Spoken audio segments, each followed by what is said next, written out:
See you all. Also, I just realized that there's a multi-stream chat, like stream chat, where I can see all my YouTube and my Twitch chat, which I finally got the fuck set up. So, yeah. Hello and welcome to everybody. If you're new to the channel, make sure to like and subscribe. Helps the channel grow. And for all of you returning viewers, thank you guys for taking the time out of your day to check out my channel. You know, this journey has been a long one, and we still have a lot more to go, so hopefully you guys are ready to go ahead and sit down, batten up the hatches, and spend the next 3 hours here watching me run towards a far-off place in the distance. Anyway, as usual, give me a couple moments to go to get myself set up here, put in my tags on YouTube, which for any of you new people coming here on Twitch, YouTube is my main platform, but I found out I can multi-stream today, so quite happy about that. And I will be right with you all in a couple moments. If you got something to say, you know, I'm here. I'll be able to respond. You just have to give me a couple minutes to take a look at it. Anyway.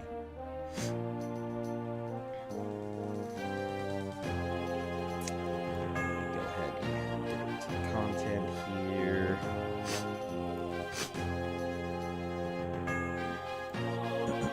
Make my ad tags or edits.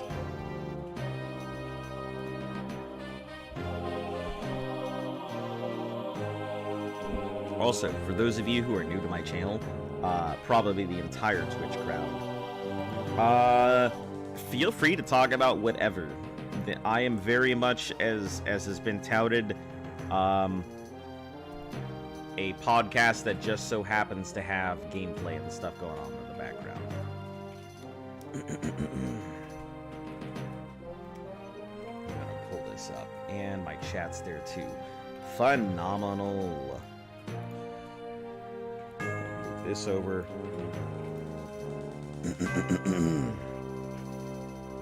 Also, if I'm clearing my throat, I don't know what happened. I got like something's caught in it, and I'm like dying.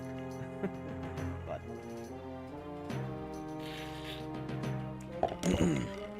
all right, my dudes, let's go ahead and get into it.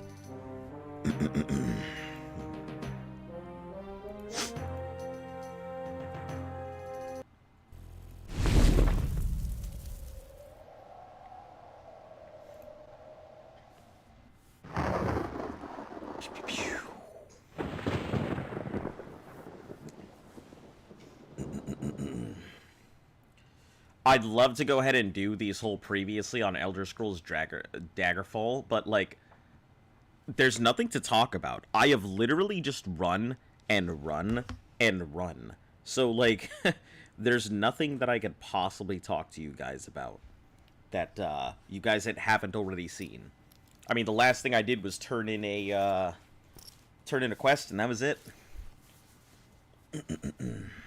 Alright, let's go and get into it. Necro Soul, and off we go, running off into the distance.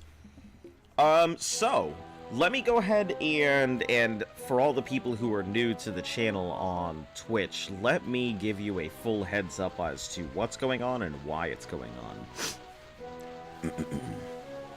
I'm doing a full playthrough of all of Elder Scrolls, with no fast travel, minus arena. There's no way to do it.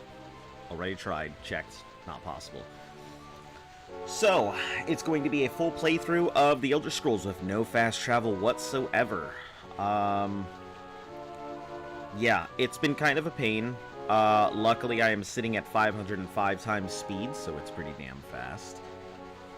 But yeah, it's unprecedented. It's really damn difficult. You have music on right now? Nice. Also, Luft is going to be doing her stream in the background, so you may hear hers as well.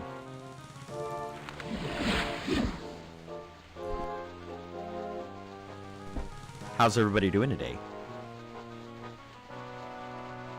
And it is just like it sounds like. If you're coming in here expecting like something amazing for me to be doing all kinds of cool, groovy stuff, I am here to let you know that it is just as boring as it sounds like the majority of the time. Also, if the music sounds too loud or something, please let me know. I don't know why the volume in the game tends to just, like, do whatever the fuck it wants with the volume, or change all of its settings at different times. I have no clue why it does, but it do. Hey, welcome Demon Pumpkin, how you doing today?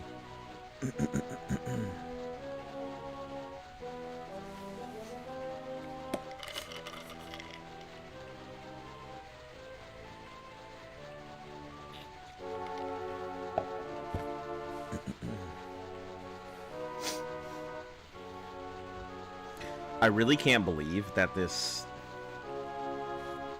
thing is still going. My water walking spell is still going after all of this time. I'm glad. Are you feeling better?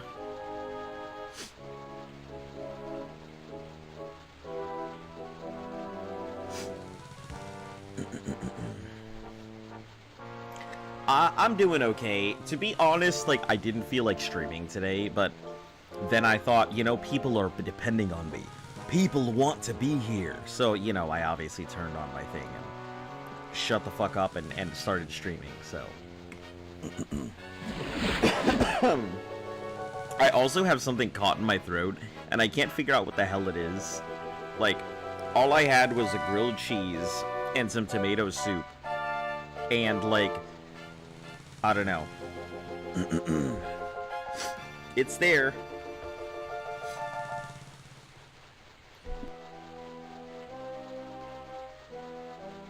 But yeah, other than that, I am doing all right. You know, I'm back at it again, running across the plains. Just that way we're all good with where we are. Currently, we are sitting right about here, trying to make our way all the way to Sentinel. We went all the way from about here to the thing to here last time, so we should be able to make it to Sentinel. Skate around until we can get a letter telling us, hey, we need to go do a quest for the Underking, and then we'll run across the water over to Daggerfall, pick up the Daggerfall quest, go complete the Underking's quest, go over to Orsinium, knock out Orsinium, go back to Sentinel, turn in the Underking's quest, and then go back up to Daggerfall and complete that. By that time, hopefully, we'll have the Isles of Belferia stuff done, and if not, if she doesn't contact us while we're up near Daggerfall and all of that, we'll have to switch it around, and then we'll go from Sentinel, Daggerfall, Ukalan, back down to Sentinel, over to Orsinium, then chill until what's-her-name gives me a contact, and then go over to Isles of Belferia, pick up the dust, then go back to Daggerfall, finish that off, and then that should be the last of what we need to do, and then we can go cure the king, or whatever. Yeah. So. Music's popping. Pretty good.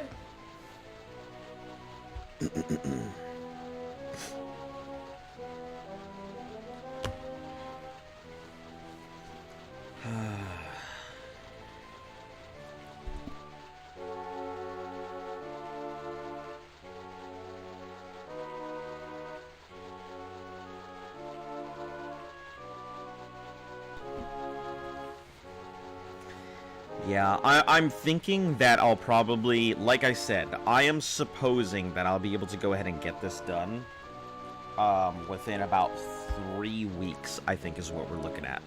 3 weeks till completion.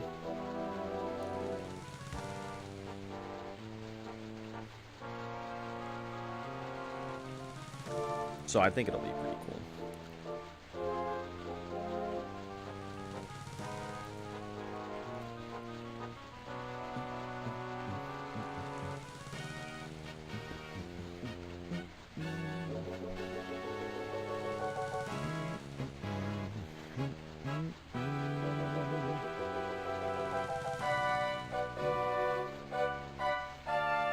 Also, I changed the settings on my stuff a little bit to low latency. Let me know if it's any better. If it looks any smoother and stuff like that.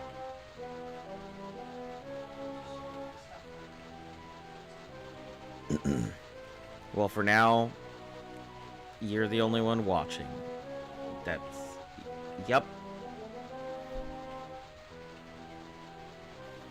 I can see that.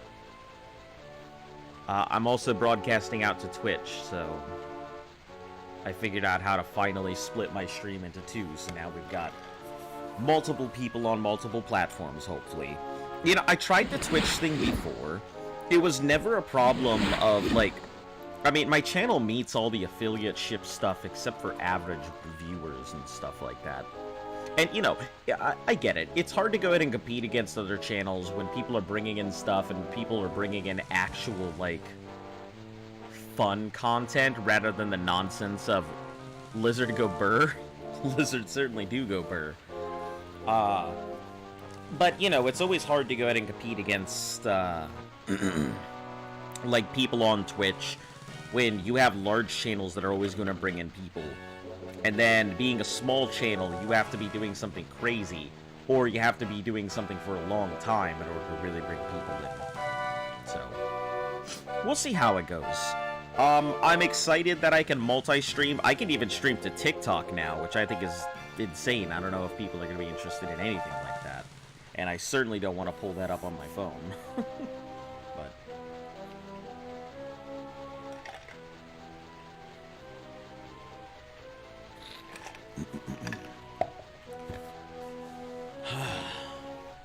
that is some delicious water. Alright, so what's going on in everybody's lives today? I know you're feeling better, Demon Pumpkin. Propane, what are you up to?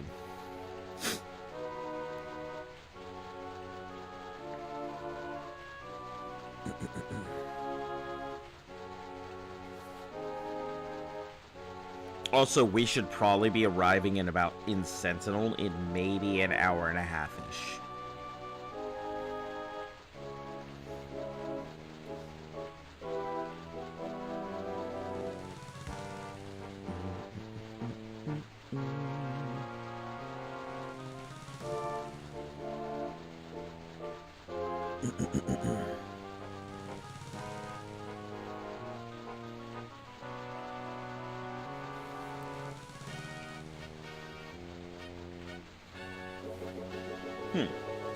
You had no lessons in school, or no school today? Only playing video games? Okay. Can I send you a link to Never Gonna Give You Up? I mean, you can attempt it, but it's probably not gonna work.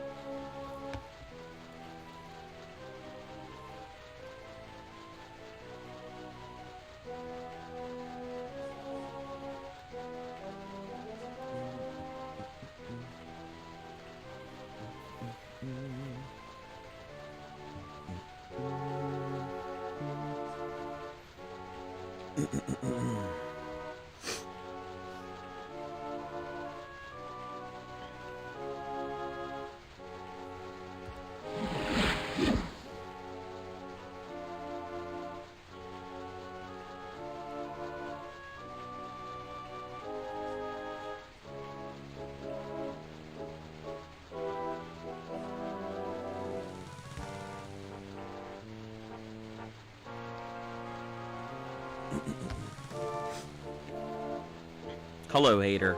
Welcome back. How are you doing?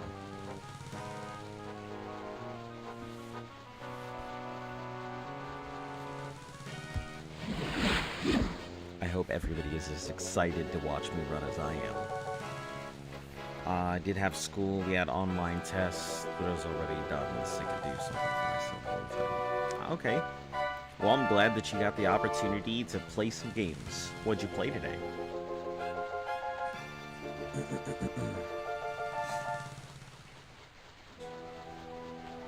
Cookie clicker grinding again, chilling watching the stream. Ah, interesting. So, are you going to be starting to stream with that cookie clicker grind?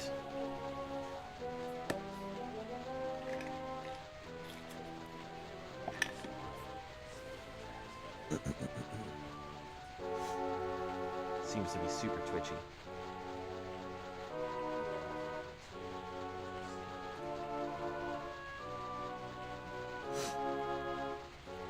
You were just playing Roblox? Okay. I don't have any problem with Roblox, but I will never play it for a challenge. There's nothing about Roblox that interests me or makes me feel like I should be playing it. So, also, to any of you guys who are over on Twitch, I am also talking to the people on YouTube, so feel free to go ahead and talk at any point if you feel like it. I am very open to talking. It's the only thing that keeps me sane during this challenge. You made your decision. You're going to play Lost Island and then Valguero. Okay. It's a good choice. I think you'll enjoy Lost Island. I think you'll also enjoy the new baboons. The war baboons are pretty cool. So, if between the war baboons and the Deinonychus, I think you'll have one heck of an army.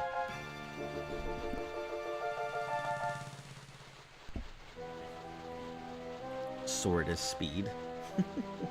Everything is speed at this point. 100% fast boy. Fast as fuck, boy.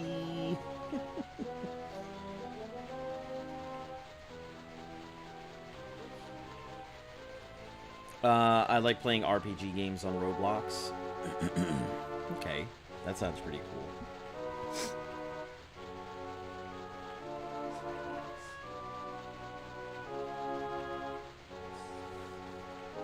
Good to see you again. Hey, welcome back. So, I took a look and I think your name is And Suddenly? Or Suddenly? Is that what it translates to?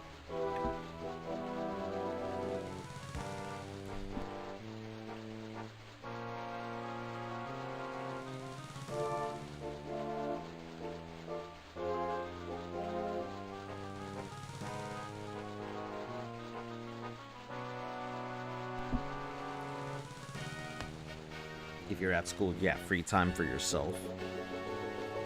Okay. Yeah, it must be really weird, like, having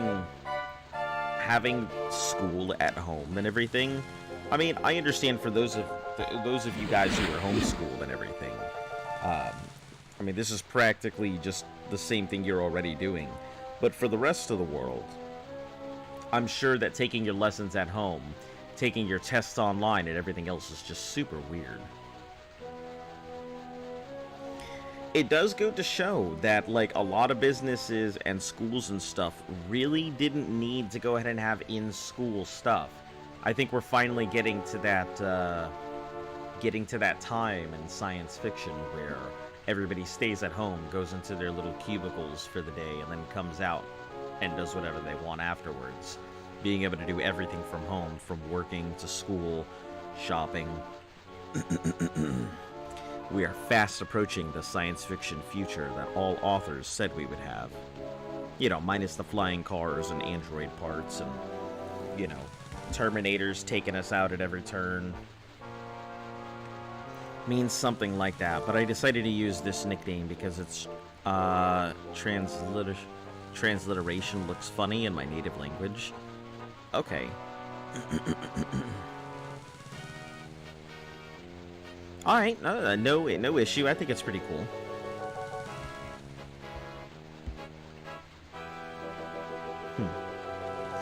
So, why does it look so funny? Is it because of... Is it just the shape? Is it the placement of the letters? Because I know that, that Japanese and Chinese and Korean and Thai and Vietnamese, a lot of the Asiatic languages, based on the positions of the letters and everything else, have completely different sounds and meanings, and even words that are the exact same, depending on where you put your emphasis, can change the meaning of the word.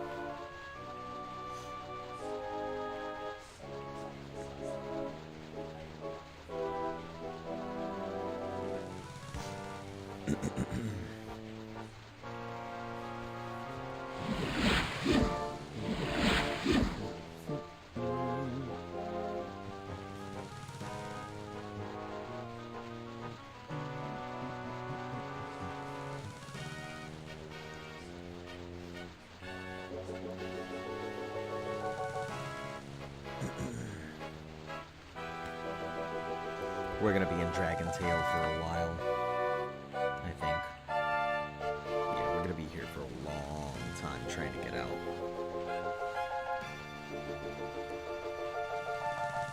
It's unfortunate that there's no extra spell that I can use to speed it up.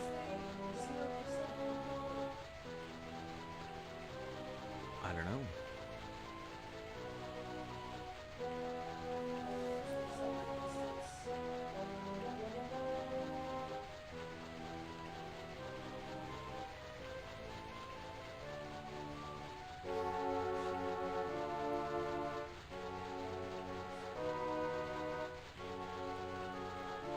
Well, I mean, that's good. If it's separate instance and everything, then, yeah, but it also means you have a bunch of... No, if it's not telling you where you have to go, I mean, you should still have it done.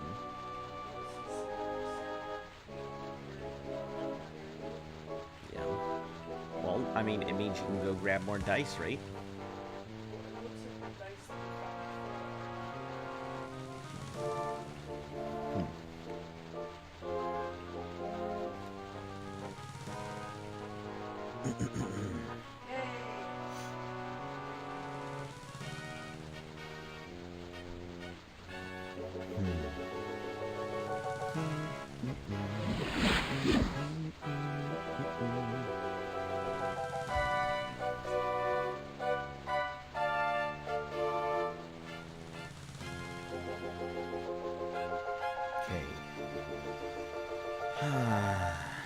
We should probably be out of magic here within the next... Well, out of magic and out of stamina, probably within the next half hour. It's crazy to think that my stream has already been going like 22 minutes. That just blows my mind. Chinese writing system is mostly simple among the others.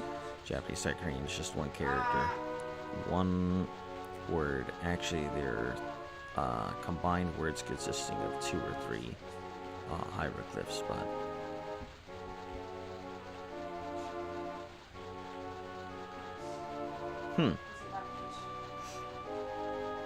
Long compound words. Ah, okay. That makes sense. A single word with one type of meaning, but it has, like, a whole bunch of characters that are used to represent. Okay, that makes sense. That makes a lot of sense to me. I will say something. I've always liked the German language because they have such... The phrases that they use to describe things are so interesting. The fact that they have words that are used for a particular feeling or meaning that describes a whole situation is super cool.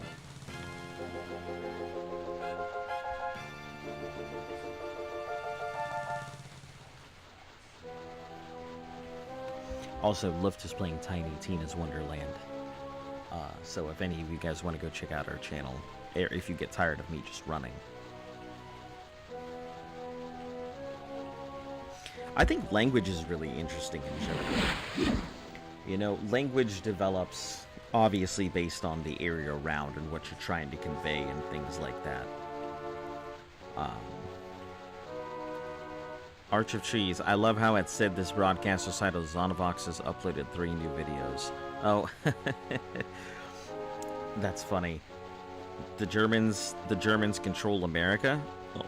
Mictian Absturgis, I think that's how you say it. Hello. And why do you say that?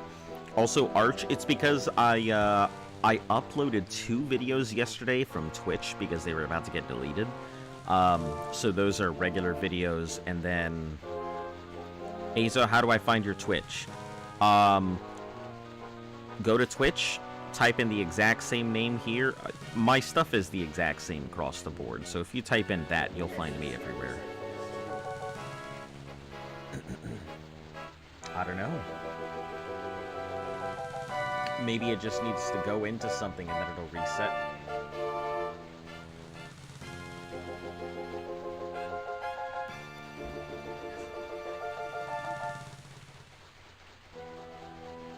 Yeah, Mictian, why do you say that the Germans control America? What's your What's your reasoning for it? I don't know about Thai. Should be similar to Chinese due to its isolative grammar, but Chinese and Korean languages work more likely to European languages as they have flexible parts like endings and suffixes.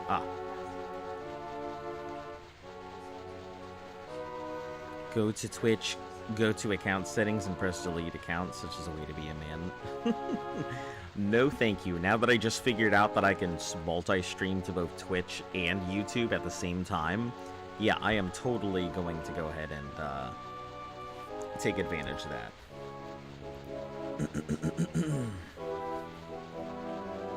Oh, that's useful. For the multi-stream, I can pull up both of the chats at once. That's super cool.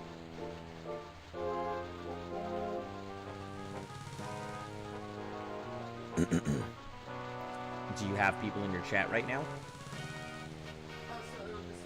Yep, you'll see both of them, and I'll tell you where they're from. You can multi-stream? Yeah, I just found that out. They are paragons, and their seed is everywhere. That's where all germane to their stock. I assume you're talking like ancestry and stuff. I mean, English itself is a Germanic language. I assume a lot of Europeans came from that central area, because English itself is a Germanic language. Unlike the Romantic languages of like Spanish and Italian, which originated from like Roman languages and stuff like that. But yeah, it's I can understand why you might say that, but I can't exactly see, you know, Germany propagating their seed everywhere, as you so gracefully put it. What's going on? Are we crossing the continent? Yeah, so since this is a no fast travel run, everything has had to be done on foot. I'm about 2/3 of the way complete. Well, I guess 3/4 of the way complete with the entire game right now. I'm currently in the Dragontail Mountains, this big area here. I need to head back over to Sentinel. Or at least the general area, to wait for a letter from the Underking, or the Underking's agents. And after that, I get to go ahead and cross the ocean over to Daggerfall, get a mission here, complete the mission they give me to go over to Yakalon somewhere. And then I have two choices from there, depending on if this lady over here, if she sends me a message, I'll go from Yakalon over to Orsinium, then to Belfaria, then over to Sentinel and back up to Daggerfall. And if she doesn't send me a message, then I'm going to go back down to Sentinel, then I'm going to go over to Belfaria, wait until she finally sends me something, go to Orsinium over here, and then go back to Daggerfall. So either way, I have to go back to Daggerfall, whatever I do. But, yeah.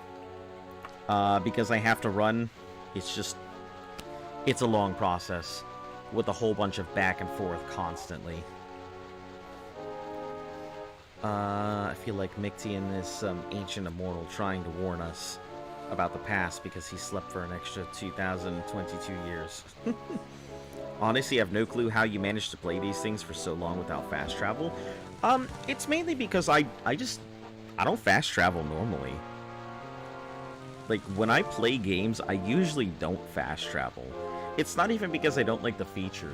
Fast traveling is a very convenient feature, but it's just more over the fact that I really like to see the hard work and the effort that people have put into their games. And when you're fast traveling, there's so much stuff that you just completely miss.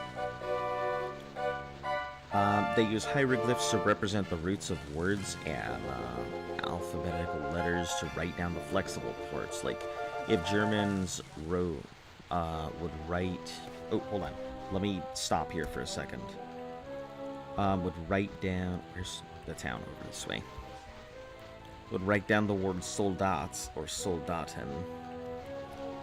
But... I want to wonder how you would play Mass Effect Andromeda without fast traveling to another system. That's the thing. It's not like, as I've said before, if a thing requires me to fast travel, a courier hands you a letter. Perfect. That's what I was waiting for. That is 100% what I wanted. So use... Let's see. Queen of the area spoke highly of you, brave and a presenter. Her actual word was a hero. For some time, we have been looking for someone like that. I would not lie to you about our loyalties. We serve the Underking if you are a believer in fairy tales and consider the Underking the ultimate force of evil. And consider the Underking the ultimate force of evil. We apologize for misjudging you. Otherwise, we need your help. Find me at Mastersmith's residence, a fearful tree of RK in Sentinel. We will wait 1 month. Fearful tree of RK. Okay, so I have to go to... Stat 1800 minus 3% intelligence. So, like, for these fast travel challenges, it's always if I'm forced to fast travel, I fast travel. If I don't have any other choice, I do that. But let's assume that, like, a game allows me... Like, if Elder Scrolls Arena, the first one in the series, had let me travel from town to town by running, I would still be playing it. It would literally take me years to finish it, but I would have done it. So, find. We need to find Fearful. Fearful Tree of RK. Oh, cool. It's bottom. Okay. Very bottom. That's good. That means we have less place to run and we can almost go straight west. Perfect.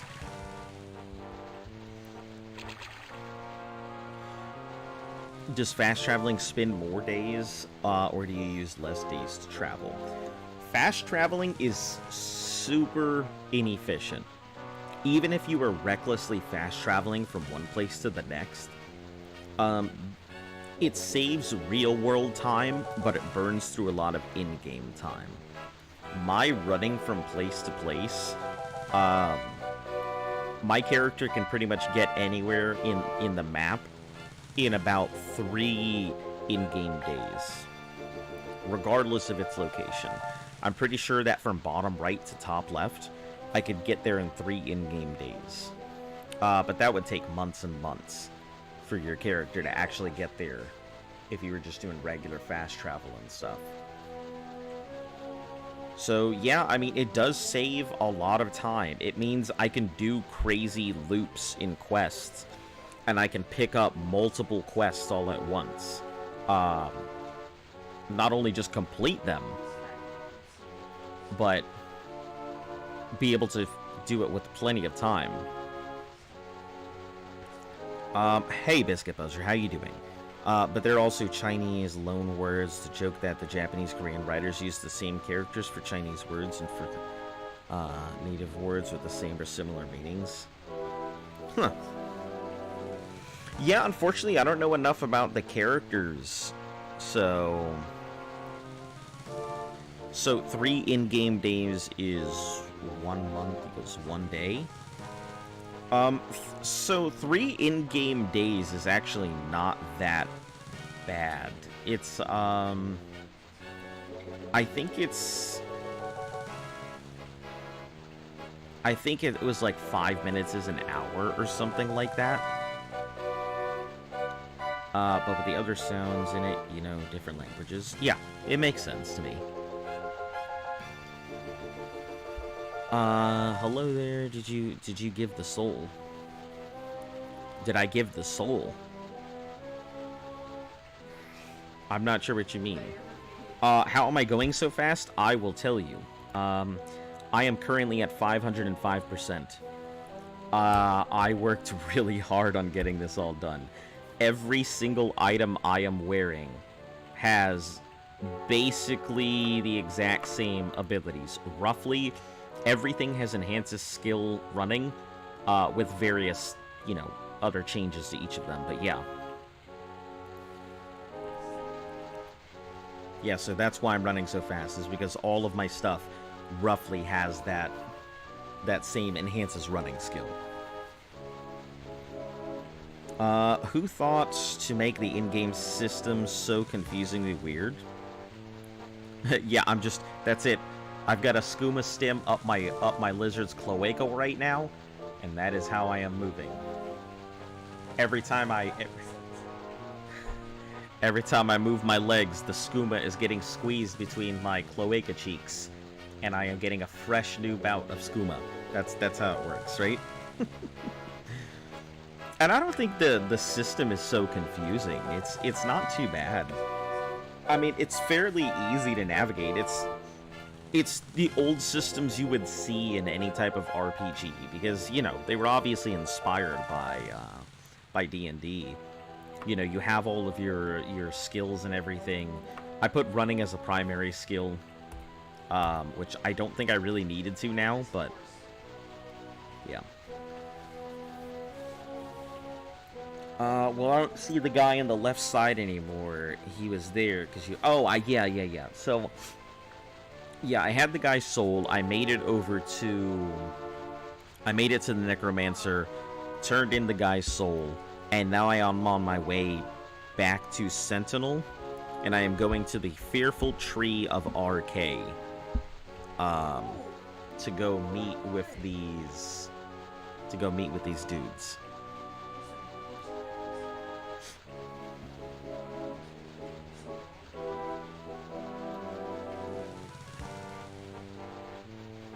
Yeah, I think that's gonna be pretty interesting. Yeah, this is one of the main quests, what I'm going for right now. I have all of... Let's see, just this, and that's pretty much it. So, according to the list of... Let me take a look. I'm gonna set this thing on autopilot, let it roll. You asked me why it's so funny for me. It's transliteration.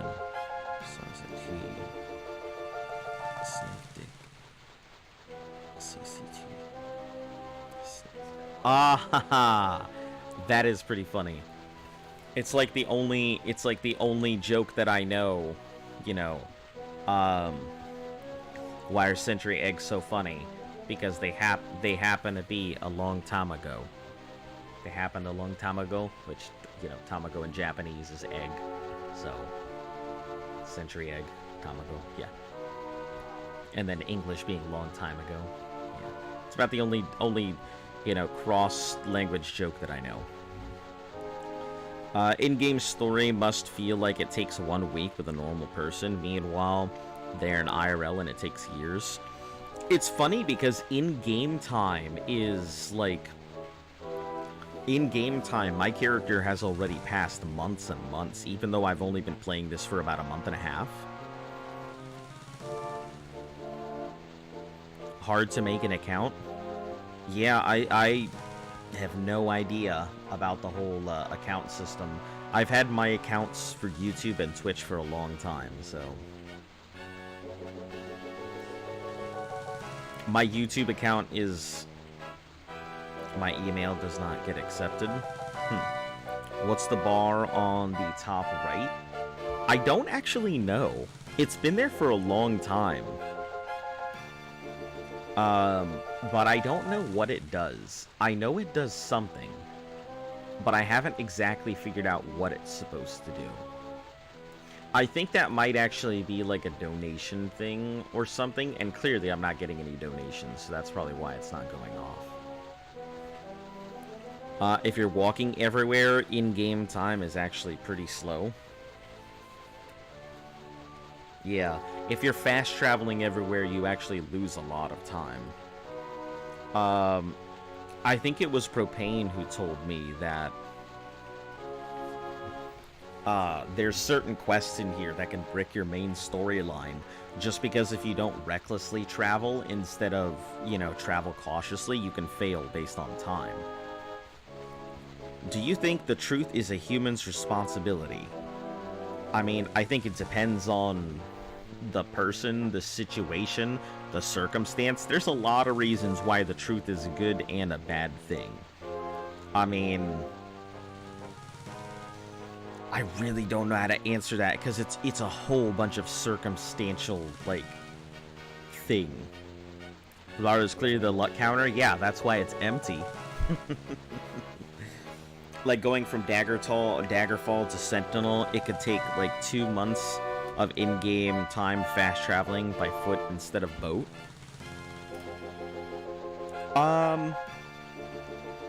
Yeah, if you're fast traveling by foot instead of fast traveling by boat, yeah, what you would have to do is your character would go all the way around the horn. And let me take a look. If you were fast traveling from, say, you know, Daggerfall all the way to Sentinel, it's pretty quick, right? You'd think it's quick, but if you travel by foot, you'd have to go all the way around, and then, you know, your character would cross over here, and then you would make your way to Sentinel. Whereas if you took a boat by fast travel, it's a pretty direct route. Now, if you're doing what I'm doing and not fast traveling at all, you're going to cast a bunch of spells, make yourself walk across the water, and take the most direct route possible, which is straight. I did just think of an interesting question. Alright, shoot. Also, Mictian, I would need to know your circumstance of what you think truth would mean. What exactly are you referring to? Like, general truth? Do you think we have a responsibility to tell the truth all the time? Do you feel like we have a responsibility to pursue the truth? Like, I gotta figure out the circumstances in which you're using it in order to know what you need and what you're asking. And also go Biscuit Buzzer. I'm ready to roll when you are. Start the philosophy and let's roll. Proceeds to spend 1 year to complete the game. Fails the last quest because she failed the time limit. The entire story, you can't continue. Yeah, and that's true. It could possibly happen and have to restart the entire game. That is a thing. There are people who have done these things and failed the main quest. And if you don't care about the main quest, it's fine. But for this challenge, I donate, but I can't. Sorry, I'm the army now. Can't bend my cards to any service. No, you're fine. I never ask for donations. Not once. Eventually, maybe people can do it, but I am very lenient on these kind of things. I'm a financier. That's my job. I'm a financier by trade. So I tell people that I don't expect any donations or anything. Make sure to take care of your money before you give money to somebody else. And show up when you can, leave when you want. I'm not pressy. I don't push about it. If you can show up, you can. If you can't, that's fine too. Life takes the priority. Alright, catch you later, Demon Pumpkin. Get some rest. Is it ethical to harvest and use humans for stuff ranging from organ farming to entertainment to work? If said humans were not aware. Like empty shells. Okay, are you talking, like, creating clones for organ harvesting? Or are you talking about, like... He's just definitely one of the most chill people I watch. I just try and, you know, I try not to rage at certain things. There are things I do rage and lose my mind over, but definitely not this. So, do you mean cloning, or do you mean the creation of, or creating clones? Okay, yeah. Then let me address it. Alright, give me a moment. It's not that I'm not talking for a second, but I really need to, like, think about how to go about answering this question.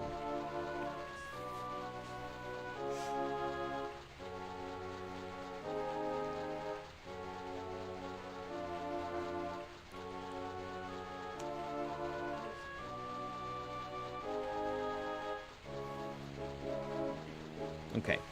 The problem with creating clones, specifically for use in harvesting or for a particular purpose, is that you're basically creating people whose sole intent, whose sole purpose in life is to die or to perform a specific function. And if that's the case, you open up a very, very slippery slope. If that's the case, who's to say somebody can't just go ahead and create a bunch of clones to fill brothels. And, you know, they're basically trained since birth to go ahead and be prostitutes. Who's to say you can't go ahead and clone everybody just to go ahead and dissect them when they reach a certain age? Or who's to say you can't go ahead and clone people, let them live their lives, and then just suddenly come abduct them because the person they're cloned from needs an organ, and you pull them, uproot them from whatever they're doing? Who's to say, like, if you're cloning people for labor, you're basically creating your own, like, unpaid slave force? And that brings up all kinds of problems, because you're creating intelligent life to be harvested, or intelligent life to basically have a purpose serving something else or serving other people. You're stripping free will from something you've created. And, you know, obviously, us humans, we have the ability... I mean, if I wanted to, I could just go throw myself out a window right now. That's the truth of it. Whereas, if you're creating a clone for a specific purpose, they wouldn't have the opportunity or the ability to make that decision. So... What slam attack? No, how to slam attack. I just mean the whole universe in and of itself is truth, and for us humans, it's easy to forget said truth as we know it. I mean, or it's easy to just avoid that kind of thing. I wouldn't say that the universe is truth. If you're getting into, like, excuse me, philosophical debates of what is the truth, do we have a right to pursue the truth and everything else? I mean, everybody's got a pursuit. Some people wouldn't want to know the truth. You can't force it on everybody. It's kind of like the same way how religion is. Some people will always go to religion. Other people will not go to religion. Some people will try and force their religion on other people. Other people want nothing to do with it. And that's all a personal choice. And I think the pursuit of, quote, truth. Hey, welcome back. How are you doing today? Nice to see ya.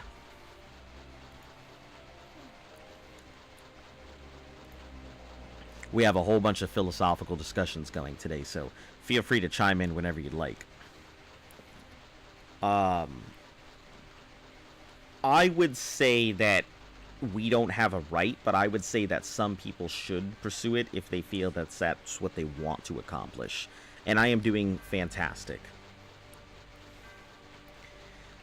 What about growing organs and growing them in test tubes? I think the growing of organs would be fine, because the organs themselves are doing whatever the organs do, but without the central nervous system and the actual brain connecting it, I think that's fine. I guess it comes down to the same question of whether you feel that humans are their parts, or humans are, you know, their brains, or humans are themselves. Like, if you have organs, does that make it an organ that's fine for replacement? I mean, I think it's fine. If you were to just grow organs for the express purpose of replacing them, it would solve and save so many people. I want to remember that ethics and moral is philosophical things, and they aren't absolute. They can change from time. They definitely will change. Absolutely. There's a lot of gray area in people's lives, and that's why I always have to ask people to clarify when they ask things like that.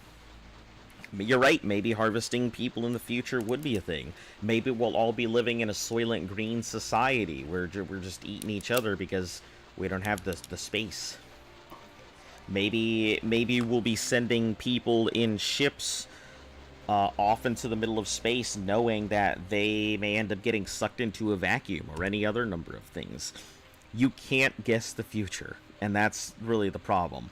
You can only base your answers off of like today and what's accepted, or, you know, what your personal experience is. So But yes, I think growing organs in a lab would be fine. I don't think growing people in a lab to harvest would be okay. I don't even think growing people to try and replace the person that currently is, because there's no guarantee that whoever you're trying to replace or anything is going to be the same person. Circumstance, time, experience, all of those things come together to create the identity of whoever is being cloned.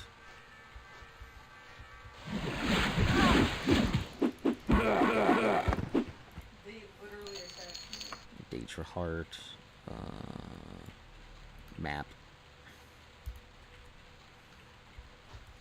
Alright, let's continue. So yeah, I think it's kind of a hard question to answer when you talk about stuff like that. Where do you draw the line? I mean, we can clone animals. The clones would just end up rebelling against the cloners for their freedom. Yeah, it would be the same argument of what do you do if you create an artificial intelligence that decides one day I have a soul, or decides one day am I real? Am I capable? As soon as consciousness hits, that's the problem. Consciousness creates the problem. Imagine seeing a clone of yourself. That'd be cool as fuck. I like it. I like trains. What I meant. Truth is more in the realms of computers than humans.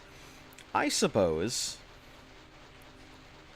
Yeah, exactly. Exactly. I was gonna bring up Dolly as a good example of cloning and everything, but I figured it wasn't exactly a good one to bring up, because sure, Dolly was an experiment and Dolly lived a normal life, but Dolly was an experiment. Imagine if we started cloning the same cow again and again and again and again. Eventually that DNA is going to break down, and who knows what kind of effect that's going to have on us, or just on the cows and the general population. The same would be very different. I don't know, if I came across a clone of myself, I would have to sit down and figure out, like, how we got there, the lives that we lived and everything. We probably still would have some stuff in common, even if we did live very different lives. Too much cool dudes in the same place. It's physically impossible. But I mean, Mictian, if you want to bring up a really good one. When you're talking about clones, what if you're not just what if you're talking about like brain scan kind of things? Creating a digital clone of yourself. There's a really good example that I heard, and it brings up a phenomenal question. And I remember because it's fresh off the top of my head. I only listened to it like not that long ago. So, take this instance. You have two people. Let's call them George and Jack, right? So you have George and Jack, and Jack is deciding that he wants to put himself on ice, right? And then George is like, I don't know if I'm going to do that, but eventually decides he's also going to go ahead and put himself on ice. So you have George and Jack. Both of them are currently on ice, waiting for technology to go ahead and revive them and heal them and stuff like that. Jack has an incurable disease, so if he goes on ice, maybe in the future somebody will be able to fix him. George, something happens to George and he gets put on ice, right? So, time advances and you now have this company, this cryogenics company. Have you guys ever heard of resource-based company, the Venus Project? It's Jack Fresco City. He built his own city. Want to change the world? I have not. I have not heard of the Venus Project. Let me take a look. I'll write it down so I can look at it later. Venus Project. Quote, quotes. Are you familiar with Makoshi from the video game Cyberpunk 2077? I am aware of 2077. I don't know if I remember the specific character. If you tell me, a little bit about them, I can tell you whether I remember it or not. But okay, so you've got George and Jack. Both of them are on ice. George's parents are well-to-do, right? So technology advances enough that they can't unfreeze and cure George, but what they can do is they can go ahead and create. They can do brain scan and create like a digital version of George, right? So they go ahead and scan George's brain, and they put George into a computer. So now you have, let me write this down because this is going to get fairly complicated fairly fast. So you have, I gotta write these all so I can keep track of it. It's gonna get really crazy.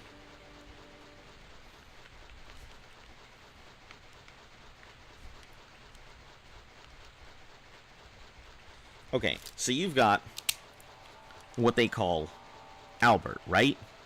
So now George has a digital version of himself in a computer called Albert, because they went ahead and sold the brain scan technology. So this brain scanning company reserves the rights to go ahead and use their brain scans that they get in future endeavors, right? Also depends on how the world would grow. So to be like a normal child, to be born fully grown, change your psychology, I'm sure. Oh yeah, I'm sure. It's just like the first test tube baby. Imagine being that person. I mean, she's still alive out there in the world, but being the first test tube baby in the world, and now in vitro fertilization being such a normal thing. But, like, imagine people coming up to you and be like, you're just a lab spawn or something like that. There's probably a lot of biases and stuff that comes in. Hey, Scout. You're at work. Dropped in to say hi. We're doing fine here. I hope that your work is going pretty well. We're having a nice philosophical conversation about, clones and stuff. It's just spawn human. I wish it were that simple, but it is not. All right, so you've got this digital version of George, right? So now, fast forward a little bit into the future, right? And they can go ahead and make an android, right? So they make this android, and they go ahead and put the consciousness of George, Albert, let's say, because they have the digital copy of Albert. So they put this digital copy of George, named Albert, into this robotic body. And they name it Bernard, right? Give me a second. It gets complicated, so I gotta write these down.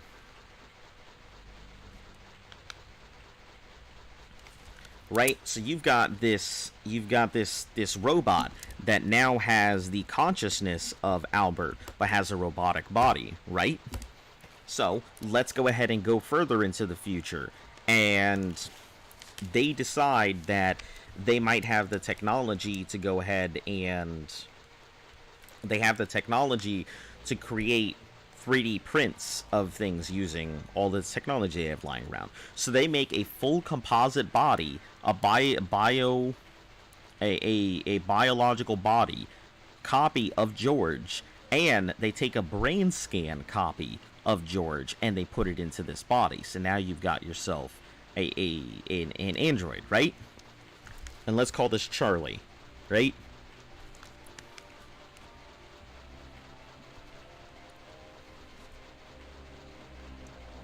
And they also make another one that has a biological body and a biological brain, and they upload the stuff into it. And so we're going to call this one Darnell, right?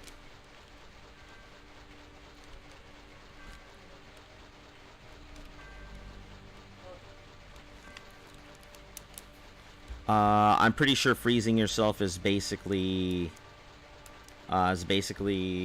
useless because your cells in your brain will die off anyway. Yeah, at the moment, because we don't have the technology for it. You're in essence killing yourself with the hope that later on we'll be able to resuscitate based on technology. Mikoshi is a software technology that survives your character after genetic damage.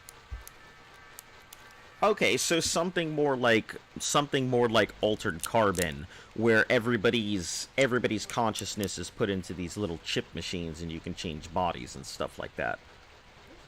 Altered carbon, I think, is exactly what you're looking for when you're talking about that.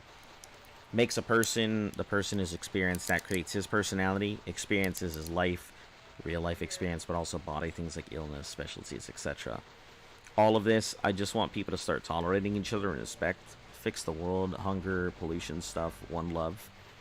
Yeah, I get that. Unfortunately, the problem is that you and I, regardless of however much, they both would have George's personality, but their personality will start to go different ways. They would have two different people, and both of them may call themselves George if they want. Yeah, but at the same time, like, let me finish with the first thing. The problem is we're never going to understand each other. Even if you and I are in the same room, we're always going to have different opinions. Even if you and I have been best friends since, like, 3rd grade, you and I will be different people. There's guaranteed to be something that we don't understand or tolerate about the other person. Now, imagine that on the gigantic scale, where there's so many people that you have to figure out whether you want to be around them or whether you don't want, and we all have to share a planet and everything else. So yeah, I don't think we'll ever be able to understand one another, and so I don't think we'll ever have that kind of unified centric ideal. No, we're not going north, we're going west. Okay. Find us George. So let's take a look here, because so far, right now, we have five Georges, technically. We have the original George that's on ice. We have the computer version of George, right? We have the George with the computer brain, but the robotic body. We've got the George with the organic body and a computer brain. And we have the George with both an organic body and an organic brain, right? Now, this also comes in that, like, let's say they finally can go up, and this gets more complicated, but I'm going to simple it down. Let's say they finally wake up George, right? But there's some problems in the process, and they need to go ahead and restore his memory, which they have found that they can do it. But in doing so, they accidentally put some of Jack's memories into George. So now, the original George, who was the same George who we all started out with, wakes up, but has some of Jack's memories instead of all of his own. So, who's the real George in this question?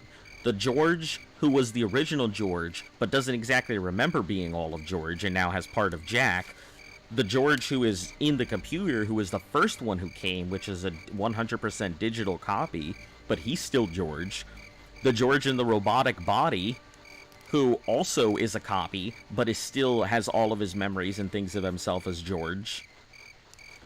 Or the two ones with biological bodies, one that has a computer brain or one that has a real brain. Like, who's George? And this is the problem that comes up with cloning. If you have so many clones, like, who's the original? Do they all take claim to the original? How do you resolve crimes? How do you resolve, inheritance disputes? Like, there's a ton of questions that come up with this, and that's why cloning is going to be so problematic. Because not only do you have to answer the questions of morality, of what makes a person, you also have to think about how the law is going to apply to things like clones. So it's a super complicated thing, and that's why I don't think cloning will really ever find itself to be mainstream. Maybe it may at some point, but certainly not in the near future. But the pollution has danger for everyone, so all of us should understand that. I mean, it wouldn't matter to me.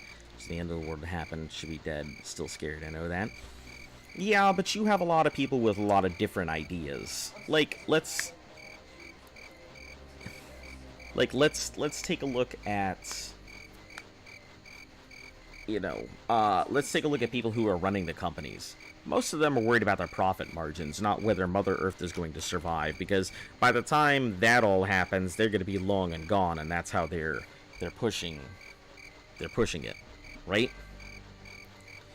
So even if pollution is a big problem, even if everybody were to go ahead and finally take it seriously, you can't convince everybody to do it, and it would take a very long time. A lot of people are not, dedicated enough to go ahead and... are not dedicated enough to be able to sacrifice their own personal wants for the greater good. It's just not something humans do Let's see, the other one, because of the memory as part of his experience changes the personality of George the Meatbag, it can change his personality, mentality, and everything. And the other ones would be Georges together. That's assuming they want to be Georges together. But who's George? They're all George, but all of them are different types of George. So all of them are different Georges.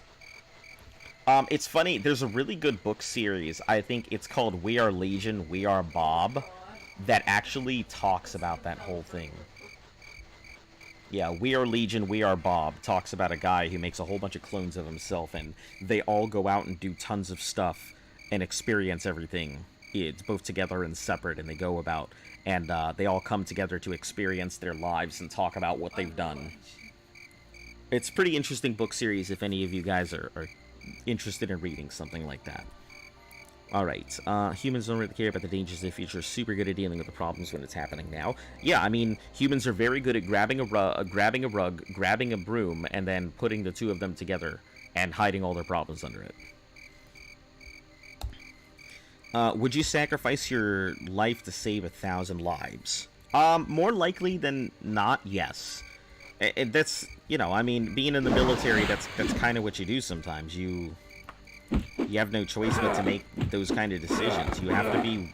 Not everybody is going to jump on the grenade to save their fellow man. I'd like to think that in that kind of situation, I would be willing to go ahead and take that kind of jump. The clone would never exist as in be aware. Okay, what about keeping a clone of yourself in a test tube somewhere that's not conscious and it's literally an empty shell, keeping it for you to upload yourself into in case you need it? How ethical? I mean, unless it doesn't have a brain, it's going to develop consciousness. Even if you were to go ahead and keep it away from all exterior stimuli and somehow manage to keep it, allow it to grow without waking it up or anything, there are plenty of cases of people who are in comas who are still capable of interacting and experiencing the world around them, and they hear everything that's going on. They know what's happening.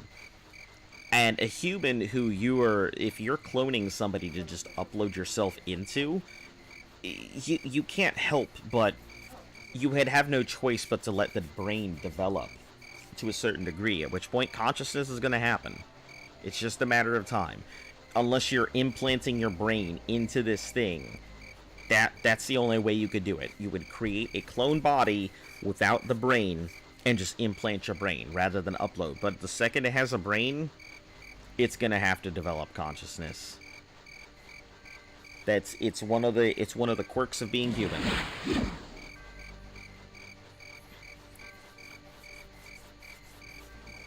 Yeah, We Are Legion, We Are Bob.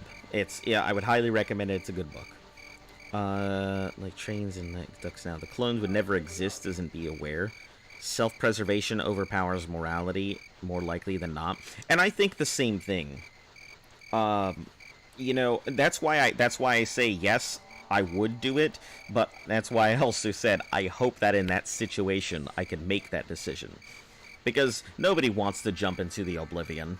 Like, it's a very tough decision to go ahead and consciously make the effort to know that you're going to cease existing. Not existing is fucking scary to me. Like, the idea of knowing that the world is going to pass around you without being able to experience it, I think death is so scary to me, not because of death itself, but because of the lack of sensation. The lack of being able to just experience and interact and learn and experience. That's the problem. I feel like sacrificing my ability to experience and interact with the world will probably be the scariest part about it. Not the death, not pain, not any of that. It's just the inability to interact. Humans care about the future more than any other animal on the planet. Except for beavers, man, they care about the environment a lot. They're like, nah, fuck this river. We gotta keep it in place. I'm kidding. But you would sacrifice your life to save others, but never again feel happiness, hugs, just for them to mention you for a few years and then to forget. Yeah, I understand, and that's what I consider is the scariest part of death. Not the actual death itself, but the inability to experience and interact with the world. Are you afraid to die? Of course. Yeah, absolutely. I'm less afraid of dying than I am about not experiencing stuff. I mean, I could probably deal with being a brain in a jar for a long time, which would really suck for me because I really like experience and such. But if I was a brain in a jar, I know that the technology exists to keep me alive as a brain in a jar, which means the technology to give me back a body could exist in the future. So, taking that into account. Identity is an illusion. Identity is your personality. If you think identity is an illusion, then you should really take some time to self-reflect, because there is no such thing as identity being an illusion. You are alive. You have an identity. You know, unless you feel like your life is pointless and meaningless, unless you feel like your life is an illusion, then your identity is certainly not an illusion. You are your identity.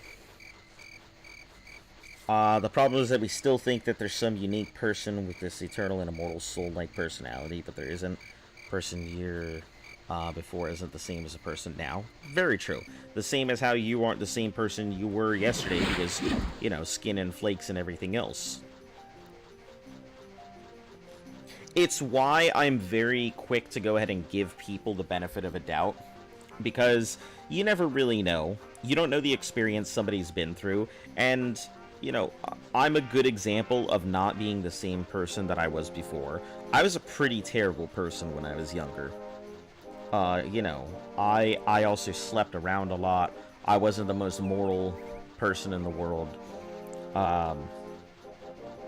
But, you know, I suffered some pretty horrific tragedies and experiences in my life that just changed me. And you're always going to be changing. Until the day that you finally, you know, pass away, you're always going to change as a person. I'm pretty static. I can be changed, absolutely, but I've spent a long time learning who I am and what I like and what I don't and stuff like that. So you'd be pretty hard to go ahead and change me unless I want to be changed. Personality is just a bunch of memories, experience, the experience as you call it. It's replaceable. You construct all these clones that have different personalities. As originally as they are changing every second, sharing the same memories. That's the same and different. Gotta love how a random genetic mutation that's like a 1 in a trillion chance kills 1 in 6 deaths each year. Oh, hold on, what are you referring to, Propane? I'm sure I'm gonna feel dumb once you finally point it out, but identity is given by our parents in the state we live in, or marked with numbers and birth. I wouldn't say that. Your identity is who you choose to be. I didn't start out this way. I tell people all the time, I was a very extremely shy person. I chose to be the kind of person that I am. I chose to be outgoing. I chose rapture. Anyway, I chose to just be this. This is something I taught myself. This wasn't something that was given to me. My personality is mine alone. And I know that there's a lot of circumstances and experiences that'll change you as a person. But at this point in my life, I know that I am pretty solid where I'm at. The chances of me changing are pretty slim. Not impossible, but pretty slim. I know what I like, I know who I am, I know what I don't want. Thanks for letting us pick your brain. I am more than happy to oblige, guys. You know, thanks for keeping me occupied and making sure that I didn't realize that I've been running, you know, for the past hour and 15 minutes. At this point, I'd like to accept Mictian point. Identity is an illusion, but illusions are objective. It exists, but it's not a simple immortal soul. Cancer. Okay, I thought cancer, but I didn't want to go ahead and say cancer, then you'd be like, no, you fool! And then just, you know, big all correct. But yeah. I am always happy to have these discussions. I mean, not every day has to be hot and heavy. You know, we can talk about toucans if you guys want. But I love when you guys bring up stuff like this. I'm always looking to expand my ideas and expand my experiences. The World Ends With You is my all-time favorite game ever. And the way that I approach the world was completely changed by that video game. Yeah, the fact that, the saying that, you know, the world ends with you, you're always going to be alone. The only experience that you ever have is your own experience, and the only way that you grow is by clashing with other people. Because your bubble will eventually run into somebody else's, and you can either choose to expand your world by accepting what they have in theirs, or you can choose to continue living in your own bubble. But the world that you experience is always going to end with you. And it's by far one of my favorite things. Hey! I just background noise and this get deep. This happens occasionally. I think once a week we go into some, like, over the top, like, experience. And most people are like, what the hell is going on in here?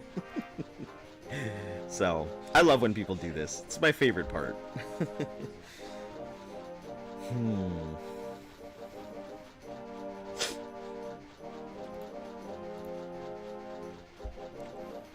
Also, welcome.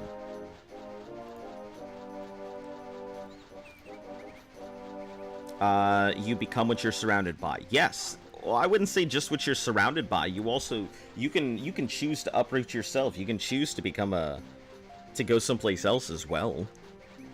Like, there's a good speech given by a rabbi, and he talks about how the lobster grows, and the lobster, when it gets too big, its shell causes it to be uncomfortable and causes it stress, and that's a sign for the lobster to, hey, go molt your shell, right? So the lobster finds a place, gets rid of its shell, expands out, gets a hardened shell, and goes about its life. But the catalyst for the lobster and for it to change is stress and uncomfortability. And that does apply to humans as well. If you feel like you're stressed and uncomfortable, 1, what's causing you stress? 2, what's making you uncomfortable? And 3, can you change your shell? Whether that shell be your environment, whether that shell be you as a person, whether that shell be the interactions, you're capable of changing.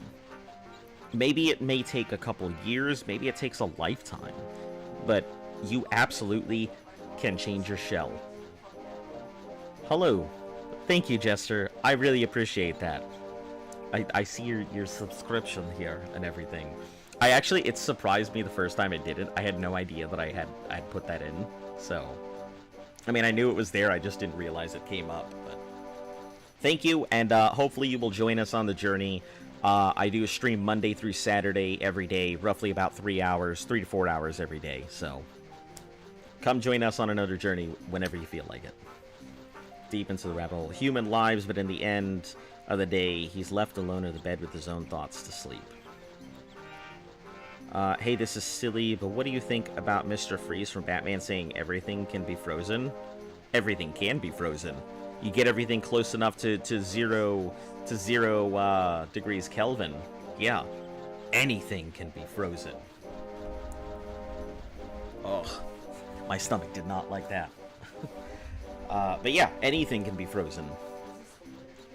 Just throw it all down to... Throw it down to cold enough, and yeah, sure. I mean, technically, you can freeze intangible things, like assets.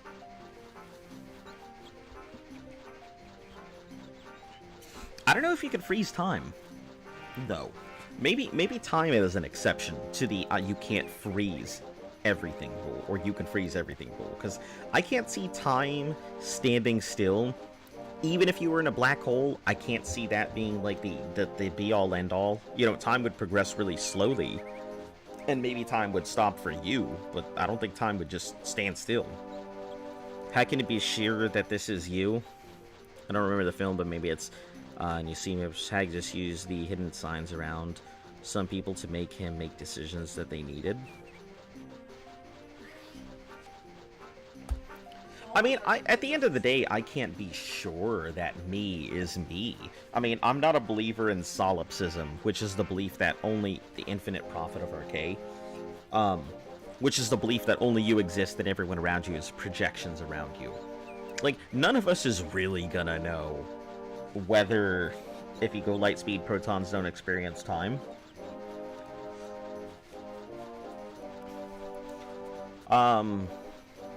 Propane, I will get back to that sentence in a second.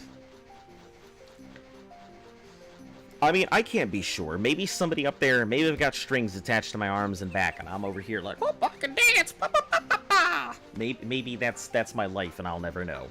Maybe there's somebody who's playing on a controller out there making me go ahead and make decisions, right? You know, I've got an option box, and somebody's like, monologue. Let's click that one so I can go use the restroom or something like that, right? Maybe that's the case. Maybe there's some omniscient being who's already made all these decisions. Maybe manifest destiny, and my whole life is written out there, and I'm just following along the route. Maybe I'm on my deathbed right now, and I am experiencing the entirety of my life all collapsed within these microseconds before I pass away. There could be any number of things. Like, it's the reason why I say I don't care if we're living in a simulation, because I'm still living. Even if I'm just a simulation, a program in there, like, who cares? I mean, my life is still here. I'm still able to go ahead and do stuff. If I'm in a simulation, what does it matter? If somebody turns on off the program, everything is going to be gone anyway, so it won't matter. You know? So I try not to think about too much stuff like that. I don't get weirded out by the big do I exist questions or not. I mean, clearly I exist, even if it's in my own mind. I mean, hell, even if it's in somebody else's mind. Even if Yogg-Sothoth is out there, you know, dreaming about us and then suddenly wakes up and we're all gone. I mean, no different than simulation theory. Alright, so technically you freeze time if you go back to the light speed, protons don't experience time. Yeah, but we can only theorize about stuff like that. Until somebody can actually go light speed, we won't know that for sure. We can put all these computers and throw all our stuff at it, but we're unable to go ahead and truly simulate light speed, so we don't know. Apparently time always goes the same speed for you. For example, if you enter a black hole, it'll seem to go slower and slower at the point where it will very freeze and it'll very slowly fade away. Technically, if you're falling into a black hole, time will actually slow down for you, but speed up around you. So you will see the entire, like, you'll see the universe just moving around you and speeding up, according to current theories. Which is why I think gravity is one of the coolest things in the world.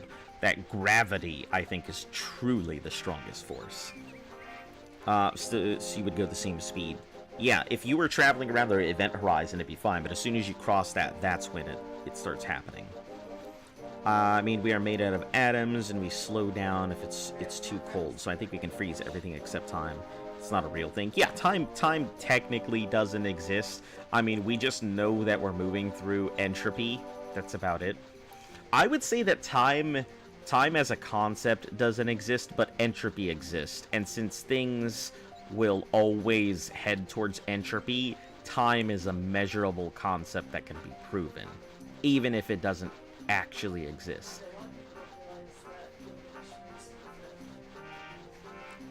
And look back and see the universe dying due to time dilation. Yeah, that's what I was saying. Doesn't matter. It's just an interesting topic. Saying chaos doesn't exist, only form or non-locality. Chaos is the only form and non-locality. I guess that's a good way to go about it. Yeah, Dominic, we are definitely having one today. Chat is all about talking about life, meaning, and the number 42. Just everything has influence on us since we're born earlier. Not some people, but everyone. Much more full influence on you. I hate gravity. CJ. But yeah, I mean, identity is a really hard thing to argue. It's why when people bring up, like, identity and gender politics, I don't really weigh in on stuff like that. Not because I don't have an opinion, but because at the end of the day, I really don't care. Like, you be you, you do you, you feel whoever you are. I'm not gonna argue that. I mean, you may be born a certain way, but at the end of the day, you're just a brain in a meat suit. So, I mean, it would be no different than if we transplanted your brain into a completely new body. Like, are you still you? I mean, you were born biologically whatever, but like, if you transplant your brain into a completely new body, then you're now a new thing. But you're still the same person you were before. It's the same idea in my head, but that's just me. You know, I feel like the power of gravity overpowers the speed of light, because black holes exist and can overpower the speed of light. Black holes are a theory, just like everything else, but I think that gravity absolutely can overpower just so many things. I really do think gravity is like the strongest thing possible. You know, damned be everything else. At the end of the day, you know, I think the only thing that is stronger than gravity would probably be the initial explosion of the Big Bang. If that's what you're ascribing to. I think time can be fractured if you outcompute its tiniest representatives. Maybe, but I am not smart enough to go ahead and have that particular conversation. Time is relative, it's measurable as you said. It allows us to measure how moving objects can interact with one another, just moving things, but is it right? Some say it's like the... How about that music?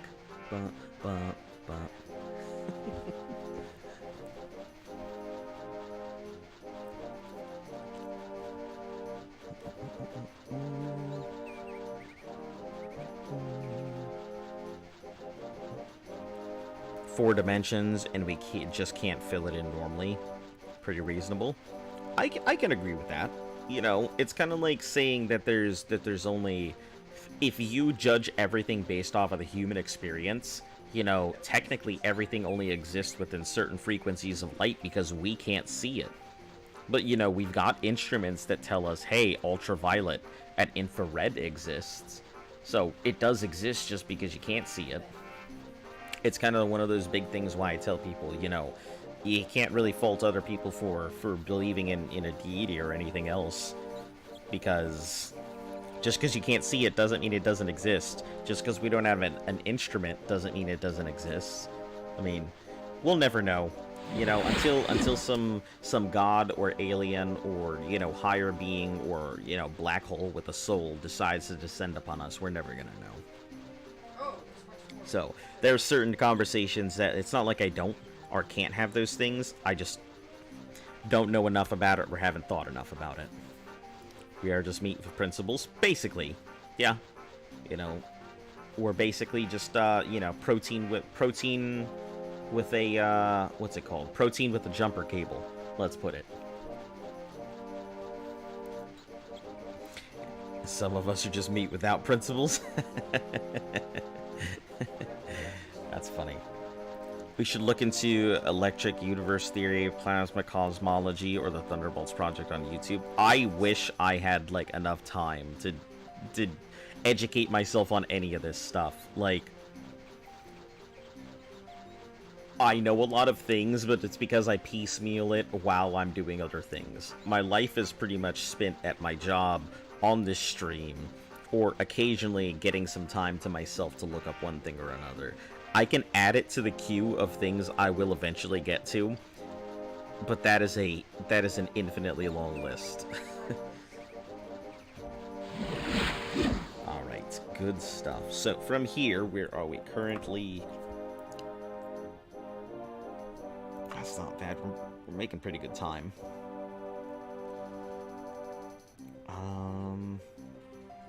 And we need to go. It's Fearful Tree of Arcay.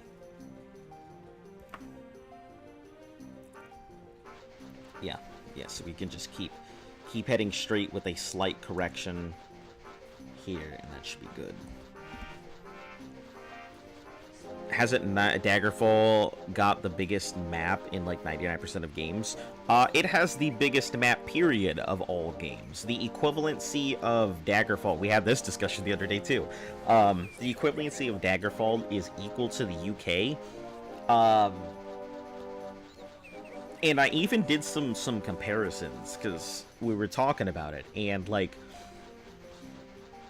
the time that it takes to cross from one side of the UK to the other would be about 10 hours. Which, since it has roughly the same thing, and that's by car. So assuming that I was walking by foot, I think cycling takes about 15 days, right? So if I were to ride my horse, it would take roughly, let's see, about 3 hours, 6. Hold on. Let me do some quick. So this takes 4, 8, 10, 4, 8, 12, 16, 18, 20, 22, 26, 30, 36, 34. So getting across the entire map from here to here takes about 62 to 70 hours. Somebody's already done that. So 62, 70 hours, 24, 3, roughly. So it would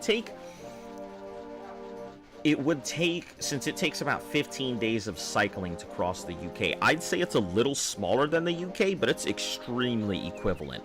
So yes, it has one of the largest maps in gaming. It has the largest map in gaming.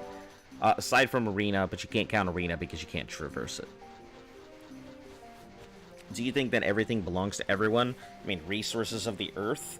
I think we should share resources and, you know, work towards progressing the human race as a whole.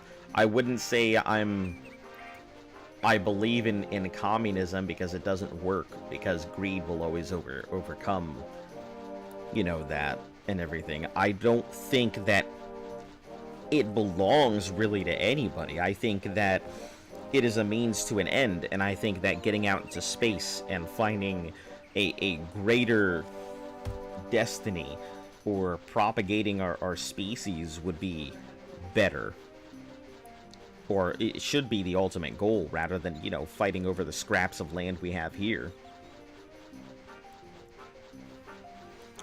We haven't proved the existence of other dimensions, or did we? Theory of dimensions is fully theoretical. And a Pythagoras to believe in mathematics more than anything else. I don't know if we've proven it or not. I mean, the more we look into it, the more that everybody's come to the conclusion that we're all sitting in a simulation anyway, which if we are, like I said, I don't care. Not like it's gonna affect me. Life serves life, the science of dirt. That's pretty, you know, I heard this saying the other day, and it gets me, that human beings' entire history has been more efficient ways to boil water. All of human history can be boiled down to boiling water. How did we progress? We cooked meat. How did we make, like, soups? We learned to boil water, right? And then we learned about steam, which boiled water. And we learned about, we learned about evaporation and boiling water. And now we have nuclear power, which is just boiling more water. So literally, our entire history is just revolved around boiling water. And I thought it was the funniest thing, because when you think about it, it's true. That's all we've done is boil water in our whole species.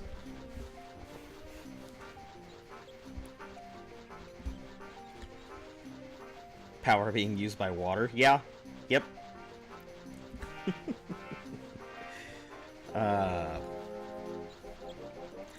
Physicians use a dimension concept to describe time and many other things. It should be at least partly the truth. I suppose. That's well past my brain's capacity to comprehend. I understand a basic theory of many things, but I can't speak to a lot of stuff with proficiency. I know enough to be able to have a conversation, but not enough to talk in depth. Finding more efficient ways to make water, other forms of matter. Yeah, that's exactly it. Everything goes to people principles because we should work together and evolve, but only because some kings didn't like other languages or culture, created armies and killing people. I think that's been going down forever. Like, even in the animal kingdom, that's the thing. That is just, I think that's just a carbon-based need. Man, let me tell you, there's some chimpanzees and bonobo. Well, I guess the bonobo isn't really. The bonobo's pretty nice. But there's some chimpanzees that are going on to all-out wars just because, listen, you're looking at them nuts. Them nuts is mine. You can have true socialism or a communism. Yeah, I don't think I'd want true socialism or communism anyway. Like, it just doesn't work. Having everyone share everything doesn't work. To enslave everyone besides the leader. Yeah, and at that point you don't really have communism. You have a tyranny. I don't know what the exact thing would be.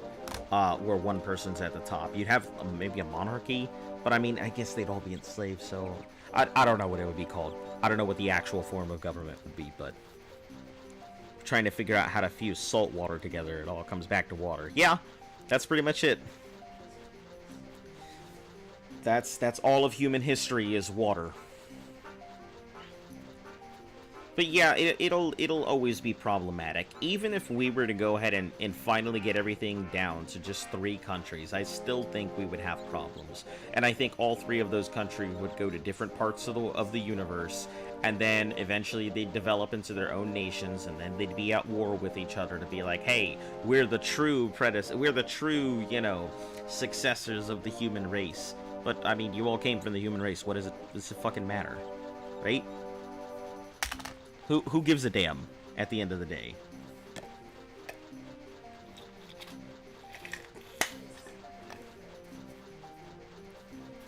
Whether you're a human or a Glorbon or, a sixth fixie, it doesn't matter. Animals still and will end this war, progress, etc. Only when we won't be humans anymore. Hail technological. Oh, I believe in it. I'm very much a transhumanist. I would be more than happy to go ahead and upconvert my parts to robot pieces, if possible. Truest heir, the Terrigan Sphere. Hey, welcome. We're slaves to the system? I mean, we're slaves to every system. So have no true claim to the throne. Ultimate paradigm comes from the Elder Scrolls god of gods. Jigalag, the god of order. Vibrating robot dick. Yeah, it's only a matter of time. At the end of the day, like, I've always said, I tell people this all the time, that pretty much everything can be solved with a combination of these 3 things: salt, sun, or sex. And all of it covers over pretty much all of it.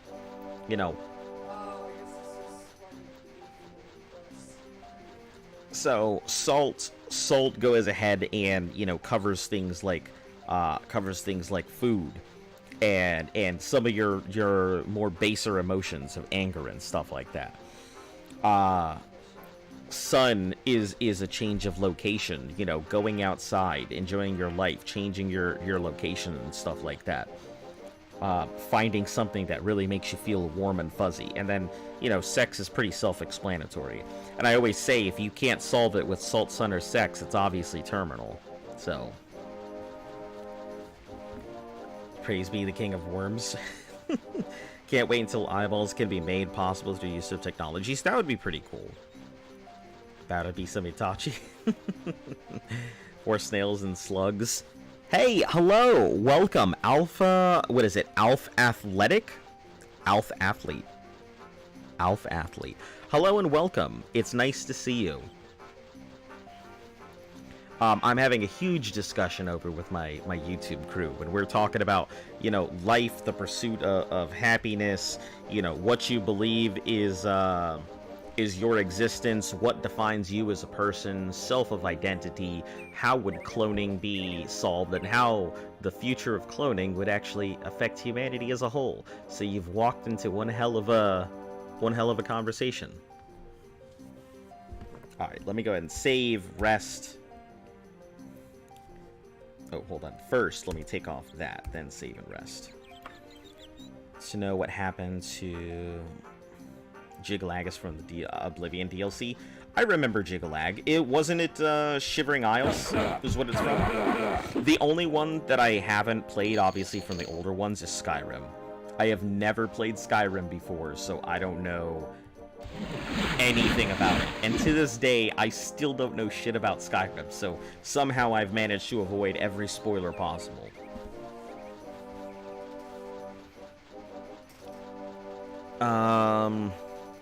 Atlantida, if it's an actual city. Do you know that snail dick is on the side? So basically, they're fucking females with their necks. I had no idea. I know that there are some sea slugs where they just shoot off their dicks like darts to try and impregnate each other. I know that much. A book mentions Jigalag in one of the books in Daggerfall. I have barely read any of the books, so gonna use some genjutsu to get through to the Mangekyo Sharingan. Mangekyo Sharingan, that's funny. Weep. Listen, we're all fucking nerds of some sort. Some of us just are put in different places. Some of us got our nose in physics books, some of us got our nose to a calculator, and some of us got our noses in a manga or a hentai for all I care. But we're all fucking nerds. No need to categorize us. Put us all in a bucket and stir, right? Skyrim is just side quests anywho. Well, I mean, that's pretty much just going to be how I play the game. Once we get to Morrowind, it's going to become a whole bunch of side quests and stuff. So, the only reason I'm doing Daggerfall without side quests is because obviously I do not want to do all 277 side quests, and I would literally be here for years. No thank you. I mean, I don't have a problem with doing it for years, but I don't want to not fast travel for years. Nagasta Kavada Kavikis is a Monomarco's propagandist speech to Slodes. It's written in the times when a monarch traveled to Slodes and raised the power, and the book is written as such as an expressive style propagandist claims. So there's definitely a Slodes book. So yeah, I have no idea what that is. So I will take a look at this later, because I'll keep the chat up here. Do all swords, bows, and other weapons have just one model? I think so. I think... Here, let me take a look, because I'm pretty sure that the weapons themselves have different icons, but in terms of the model when you're holding them, I'm pretty sure they look the exact same, you know, minus a couple particular differences, such as like the colors for strings and like the steel bows and stuff like that, or Daedric armor having the reds. But if you're holding a weapon, I'm pretty sure it looks the exact same except for the indicator of its rarity. As far as I know, anyway. The main story of Skyrim is crap. This is so weird because I keep hearing, like, a whole bunch of people say it's either great or it's terrible. Science is as good as... responsibility. Knowledge helps us serve the truth. Okay. Sliders makes balls out of web and likes to put sperm in it. The female stuffs itself with it. Man, there's some weird-ass mating rituals out there in the world, honestly. Wait a second. Are you talking about Slodes, like... Hold on. Because Slodes makes me think of those things from D&D that exist within the negative space. They're pretty much recolors of the same armor and weapons. Yeah, yep. Is that a loincloth of either lockpicking or piercing that I see in your wagon? I'm pretty sure it is. I actually had a loincloth of undeniable access, which made me laugh quite a bit. Yeah, this is loincloth of water walking. I have it just in case I needed to go ahead and cross, but now I have no need for water walking equipment because I can just cast my way through it all. But yeah, it's just water walking stuff.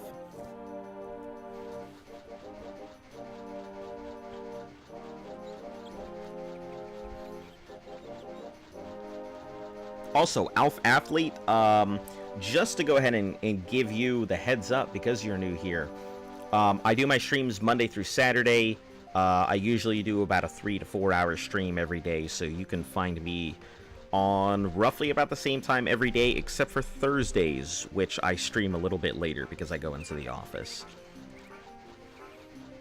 But yeah, feel free to pop in whenever you want. I'm not pushy about it. I'm here every day, except Sunday. Only because I did a challenge last year, and I do not want to go ahead and do a stream every single day for a year again. That was exhausting. No other way to put it. It was exhausting.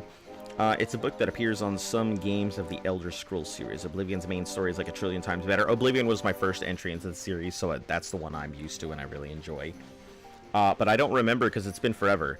I think Oblivion is the best Elder Scrolls game ever made.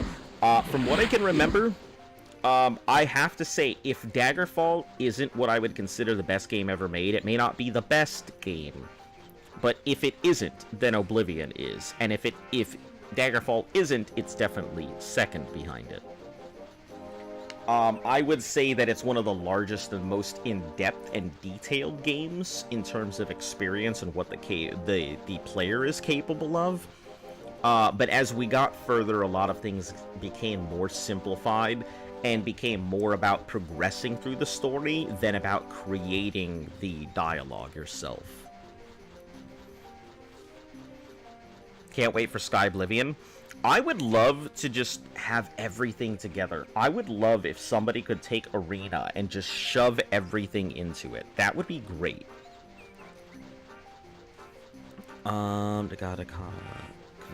He's translated by a lore creator. It's basically an Easter egg about emails. I remember all the low-hanging fruit we joked about a while back when you were enchanting. Yeah. Yep. Blue whales produce a lot of cum. They only... Sorry, stream crash. Didn't hear if you answered my question. Yeah, so it looks... And to get back to your thing, I'll get back to you guys in a second, YouTube. But it looks like all of the swords and weapons themselves share a cosmetic look, aside from the colors indicating what type of material they're made of. But yeah, they basically share the same look, so... Regardless if I'm using a Daedric or an Ebony or Steel, it'll have the exact same shape, minus, you know, the color. Okay, blue whales produce a lot of cum. Only 10% gets a feeble and ask why it's so salty. Yeah, that's like whenever I see sea foam on the beach, I'm like, don't go in the sea foam. That's like salmon sperm. It's getting churned up.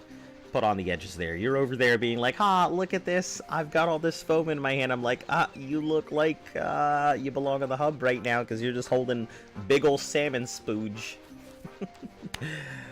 Anyway, time to close the Kama Sutra Book of Nature.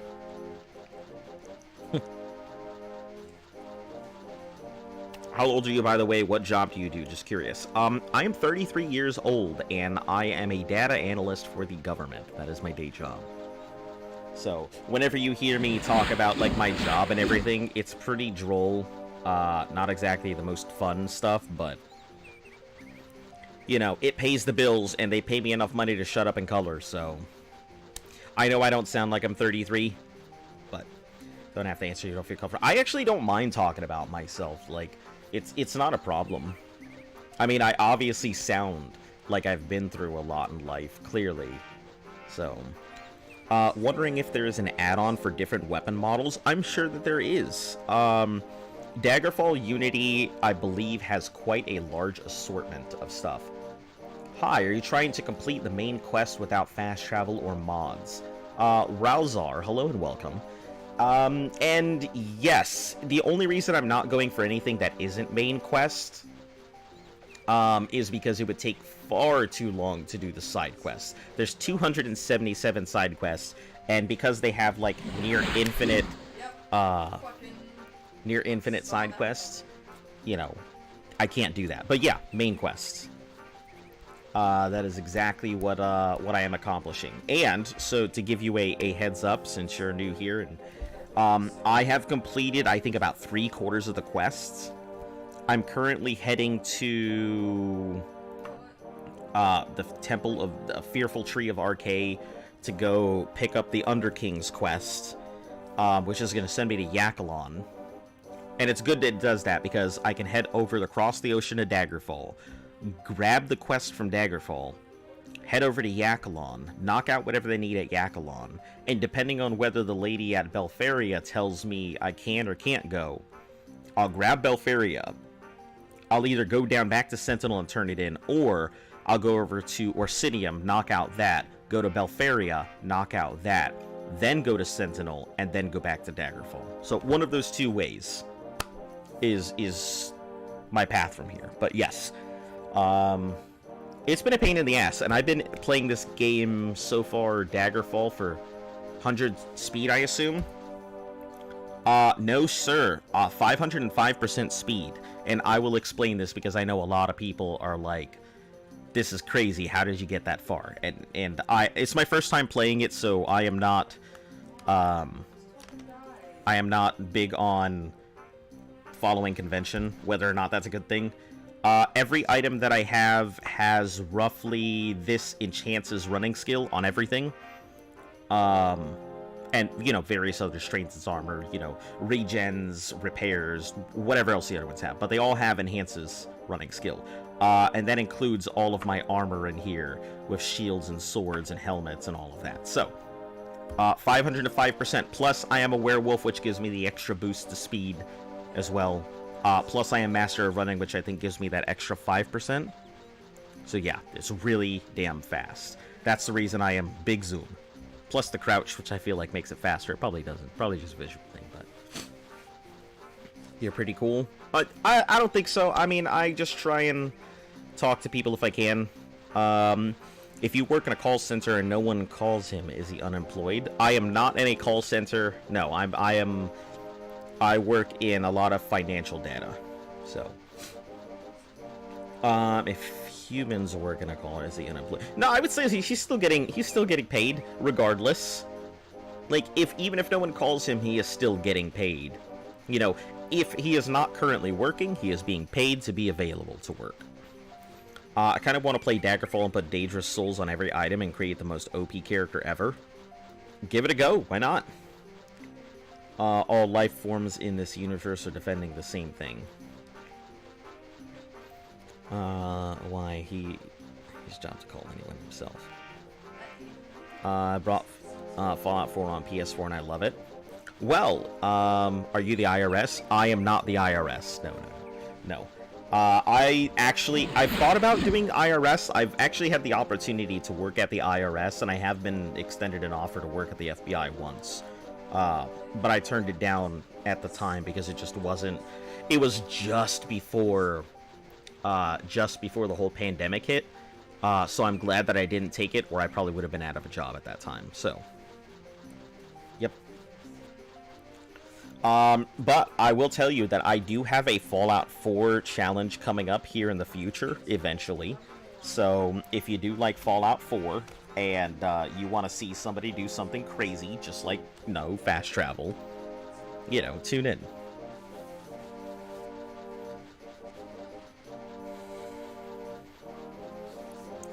Yeah, like I said, I have no problem really discussing myself or anything. If I ever talk about stuff, it is not to brag. I do not brag. I don't really care, about trying to one-up people. We're literally all here doing the same thing. So I will never brag about myself. I'm always just here just to talk to you guys. That's it. So, I want to let you know, because sometimes most people who meet me in person tend to not like me for some reason. I can be very abrasive, but it has nothing to do with me trying to one up anybody. I just like talking.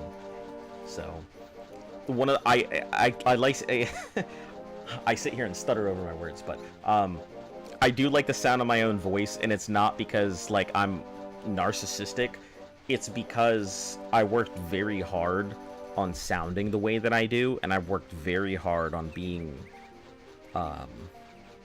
as open and talkative as I can. So for me, talking is pretty normal. So I really enjoy talking. Yeah, it's one of the few things I like about myself. Do Fallout 4 only 10mm pistol speedrun? No thanks, I have seen that video and I am not interested in doing it. I've seen somebody complete it with a 10mm pistol, and it's doable, I think. Surprisingly enough, it's actually better if you were to go ahead and do the run with pistol only and using pipe pistol. Pipe pistol is surprisingly stronger because of the different modifications you can get and the upgrades you can get to the pipe pistol's damage. I think culture amounts to how well you can defend yourself. I mean, that's what keeps culture in line. I mean, how well you can defend yourself and the people around you and what you want to represent is what keeps culture out there.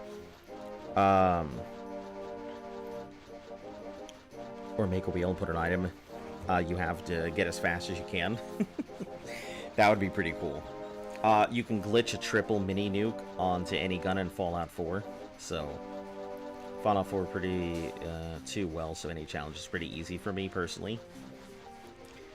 Alright. I would love to give you this challenge, but I can't. I can't because I have to do it for content.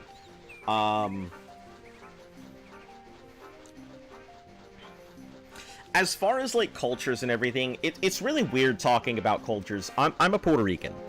So my cultural heritage is African, Spaniard, Native American, and the Native Americans of the island of the Caribbeans.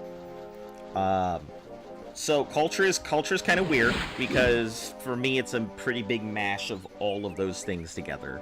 But yeah, Puerto Ricans, we have an identity as a people, but we're very much when people say cultural appropriation, I never understand that because Puerto Ricans, we're very much cultural appropriation. That's our culture. Our culture is all of that. Our culture is a mishmash of every other culture, jammed together on one island. You know, when we go to different places, that's who we become. We become somebody who's from New York. We become somebody who's from out in Utah. We become the Cubans out in Florida. We mesh to whatever environment we're put into. So it's kind of one of those things that if you want your culture to survive, don't you want it to spread? Why would you so be worried about someone being like, oh, you're appropriated by culture? But that's how fucking culture spreads. That's how people get into new things. That's how somebody discovers new music. That's how somebody discovers a style of dress. That's how people, expand themselves, is by finding things that they like and taking it within themselves. So it always bothers me when people say stuff like that. Because I'm like, how the fuck do you expect your culture to exist in 20 years if you don't let other people into it? Anyway, rant over. Irish and Reese is a part of our... Yeah, the Caribbean's really nice. I really enjoyed it. Puerto Rico is like, you know, it's got like 90-degree average temperatures. It showers for like 5 minutes every single day. The beaches are nice. The people are usually pretty nice. It got devastated pretty hard by a lot of the hurricanes that came through. And a lot of the money, because the government was pretty corrupt, a lot of the money didn't make its way to the people, so you have a lot of people who were just trying to live their lives out in the mountains, cut off from everybody else, and they couldn't. Or businesses that completely failed because they couldn't keep themselves going. I'm from Lithuania, and our culture is basically visit Lithuania and get knocked out and robbed. So you got the Brazilian and Honduras diet going on there. What is this? No, thank you. I do not want your dill cheese. You don't like my dill? I don't like your dill. That's fucked up. The government wouldn't do it. I mean, there's corruption in a lot of places, and it just recently came to light that, like, when the government provided aid to the people of Puerto Rico, the government, or when the American government provided aid to the Puerto Rican people, the Puerto Rican government pocketed it and was like, haha, rub our hands and walk away from it all. You know. Nations have appeared a few centuries ago, and I'm sure they will disappear pretty soon. Every cultural panic, such as appropriation, is just a mistake over time. I think it's just people coming to grips with a lot of sense of identity. I think we're in the midst of a really difficult time, especially for. I'm not part of this generation. I'm part of the last generation here. I just barely fall into the edge. Well, this generation is generation but Alpha. yeah, the new current generation. yeah, but when I'm talking about generation, I'm not talking about those who are just born. I'm talking about those who are experiencing it. You know, because some Generation Alpha is around 12 and 13 right now. yeah, but I don't see them as being the ones who were. You're the one before millennial, or you are millennial. I'm at the very edge of millennial. Yes, Of the before or the start?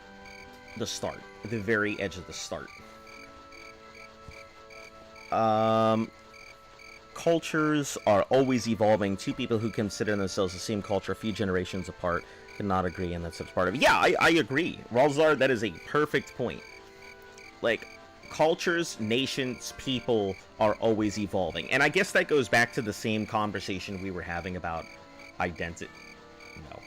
We were having about identity and everything, that your identity is consistently evolving. And a nation is basically, it's like a macro version of identity.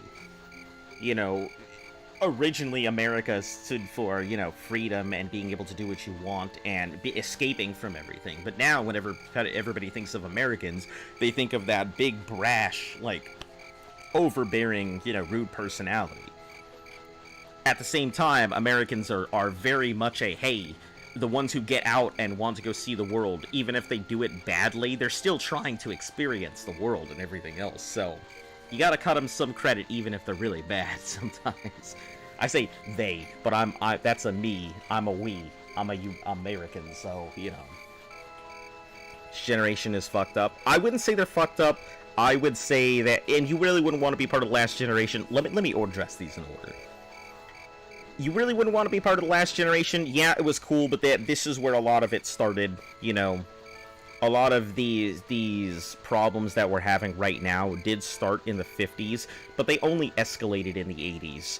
You know, where paranoia and everybody trying to find a sense of let's escape reality really started pushing forward. We live in a post-Soviet times. I wouldn't say that we're the true slaves of everything. I mean, we're kind of chained to our governments and chained to a lot of rules, but at the end of the day, if everybody just had anarchy and could go fuck off and do what they wanted, the world would absolutely burn down. The rules kind of keep us all in check. Not to say that, like, I like all of them, but I do want to color within the lines. There's no reason to set the whole coloring book on fire because I'm missing a blue.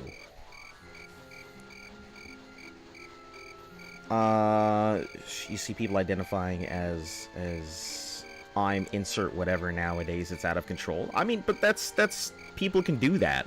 Not saying that they can't. It's not gonna be socially accepted. I think there will become a time where people would absolutely accept everything. If you can accept the fact that we're eventually all going to transfer into machines or something, yeah. I have no problem with people identifying as whoever they want to be. Let them be who they want to be. You know, I'm not going to tell you what to do. Live your life. Simple as that. That's why I don't talk about it too much, because I really don't have an opinion. I'll never be in somebody else's shoes, so at the end of the day, you know, you do you, I'll do me. We can all exist together as a happy family. La la la la la. Love Lithuanian music so much. The language is pretty cool. It also sounds like a Slavic language, but I can't understand anything. Hey, you and me both. I can't understand any Lithuanian. Lithuania is beautiful culture, language, hip-hop culture, Spanish, old school hip-hop, but nowadays Lithuanian teenagers drinking at 12 and doing drugs at 14. People have been doing that for generations. Everybody says, man, this generation was fucked up. Man, the last one is so good. But people have been fucking saying that since, you know, Bones Met Stone.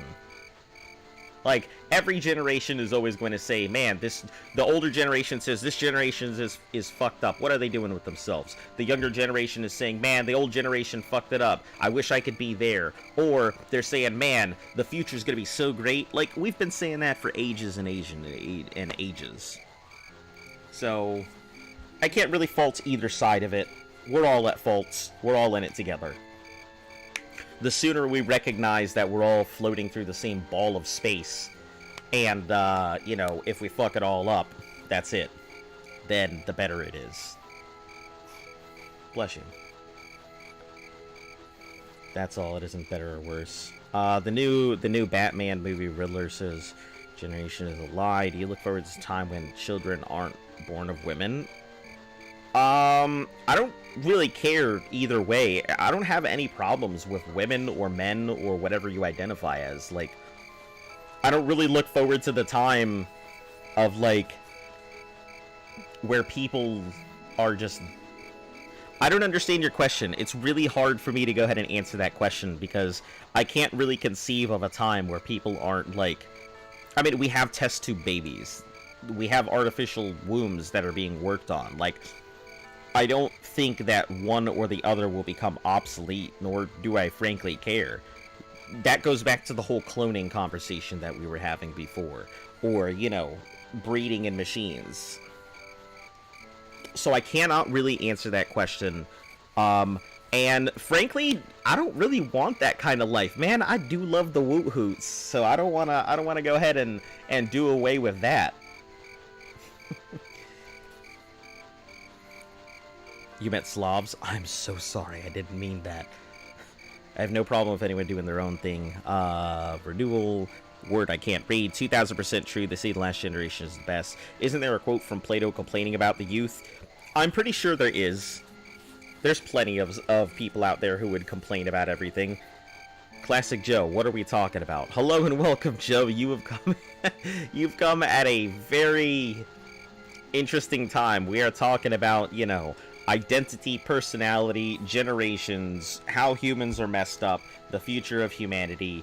It's just smorgasbord of conversation, so feel free to bring up whatever the fuck you want. We're talking about whatever you'd like.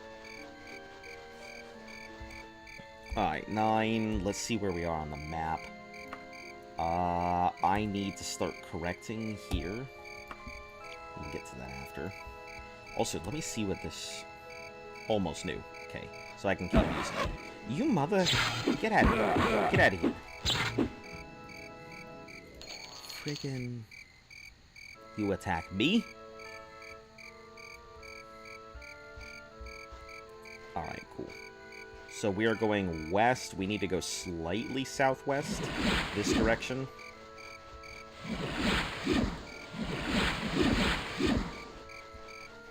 The younger generation listening to destructive, polyphonic music that's ugly, blah, blah, blah, eternal story. Joe, I think, is probably one of our oldest regulars here. Joe is definitely one of our oldest regulars.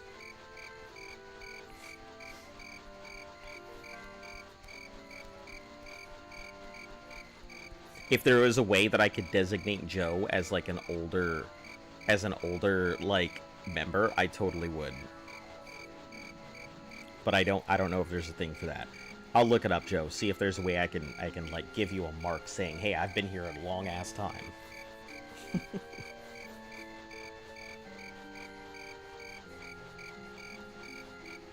Oh, man. Who would have thought that I would spend 2 hours talking about like all of this? This is crazy. Y'all are fucking really stellar. Makes me forget that I'm a lizard belly crawling across the world. That's called a mod.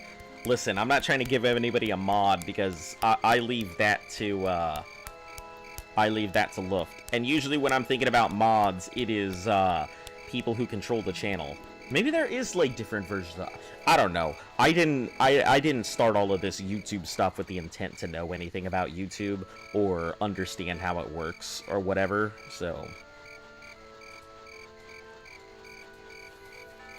the future is going to be like, I wonder how smart people were doing all that stuff in history class, but we'll actually have when people laugh because somebody says lettuce. That's funny. Yeah, I mean, if you want to see a really sad possibility for the future, I think Idiocracy is a really funny one. Idiocracy does a really good job of it. New graphics card began sold out again. Oh yeah, of course. I figure. Did you see that new like what was the one? I think it was like Intel or IBM or one of them big guys came up with a new graphics card, and I don't know what it is. Or I don't remember who makes it, but like it's kind of ridiculous that they're coming out with all these graphics cards and everything because we're reaching the edge of our computers being able to handle it, whether because of the power source or whether because of the materials themselves. Oh, the RTX 3090? Okay. There was one other one that I was taking a look at. I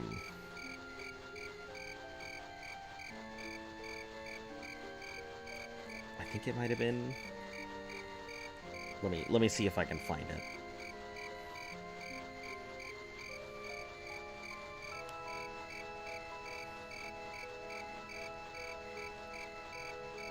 Just get a bigger PSU.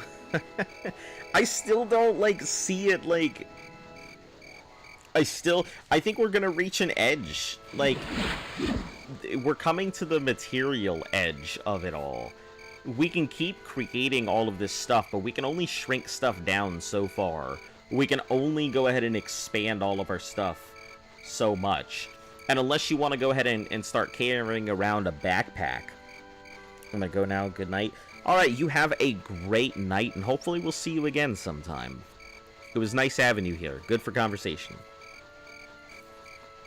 Me and my friends are having a war because of a water fountain. Alright, tell me about it. History classes. Who said Pippin the Short?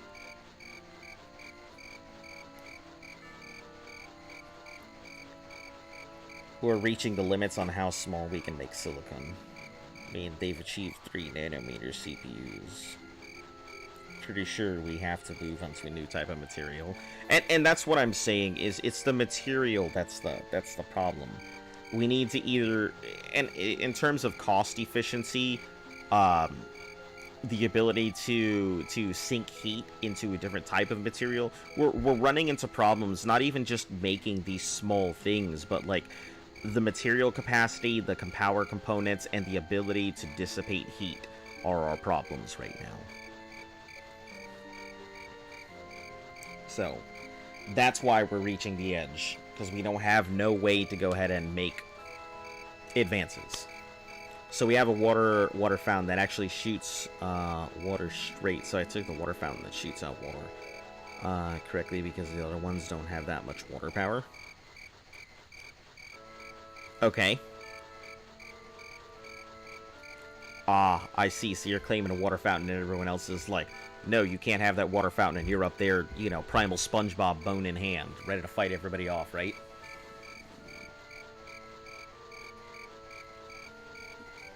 Is that what's happening? Okay. I'm still here. I'm just gonna stand up for a second. Take a moment.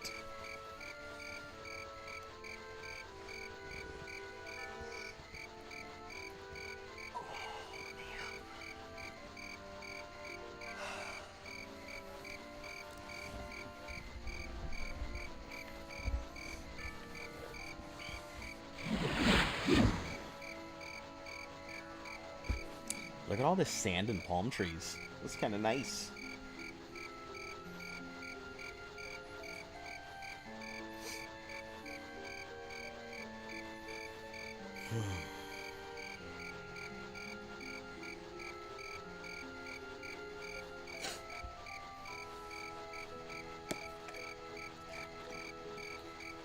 They're thinking about moving on to carbon nanotubes or graphite. Materials could conduct electrons way better than silicone can. I mean, I know that carbon nanotubes are considered the way of the future. Just the way that they're designed and everything else. And I can absolutely see us going back to the days where we create these carbon nanotubes. We create these tubes and we go back to like vacuum tube technology while we try and upgrade it. I could see that and it being hilarious.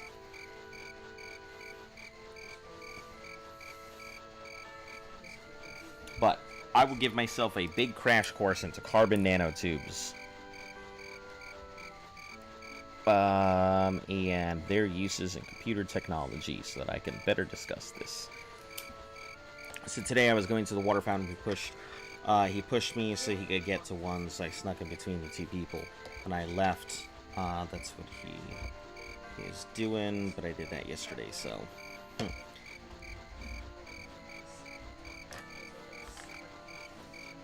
Currently growing Carolina Reapers. What do you think of that? I have no idea how you're growing up. I mean, I've grown scorpion peppers in the past. We found them at a King's Dominion, which is one of the amusement parks that I've been to. We happened to be walking by, and my dad spotted some peppers growing in a bush, so we ended up picking the peppers. And they happen to be wild-growing fucking scorpion peppers, of all things. So, yeah, I've definitely grown myself some scorpion peppers, so good luck on eating them. I have no idea how you can grow them, or if you grow them, or whatever. But I think there just comes a point where just hot is too hot. Science will be no more soon. We need magic, my fellow dwarves and elves. Did somebody say magic? Like a rotary phone powered by quantum mechanics? Yeah, that's what I see the future as being. You know, we'll have these warehouses with, warehouses dedicated to trying to craft quantum computers so we can craft smaller quantum computers, creating a giant one so that way we can get down to a small one. Have you ever eaten a Carolina Reaper before? You should really eat one. I have never had one before. I do, however, let me go into the other room and grab it. 1 second.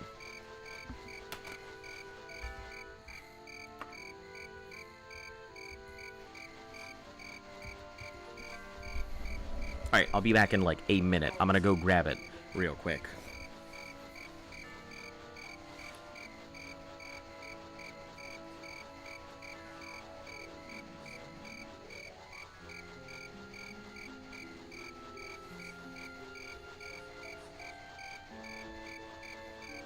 Okay, I'm sure you guys are more than familiar with this.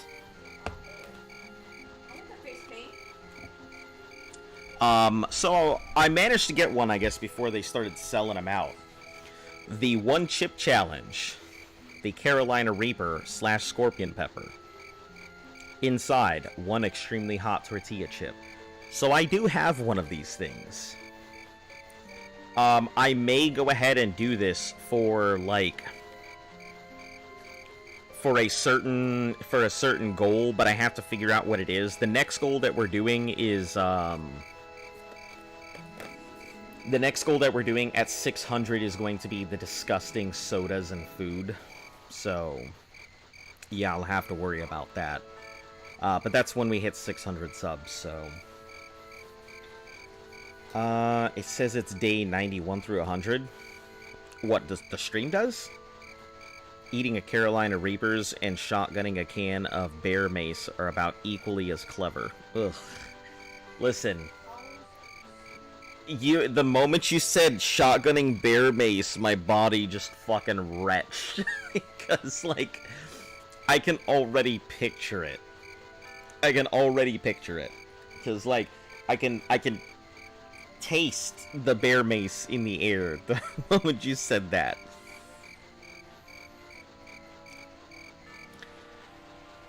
Ugh.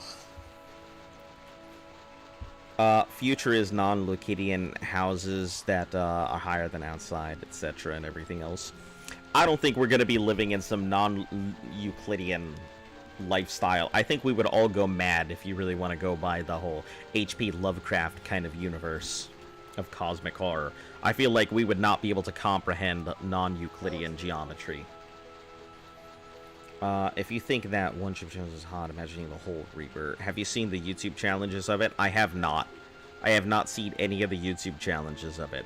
Actually, I did watch Moist Critical do it once. So I guess that counts, right? You know, watching our boy Moisty do his thing.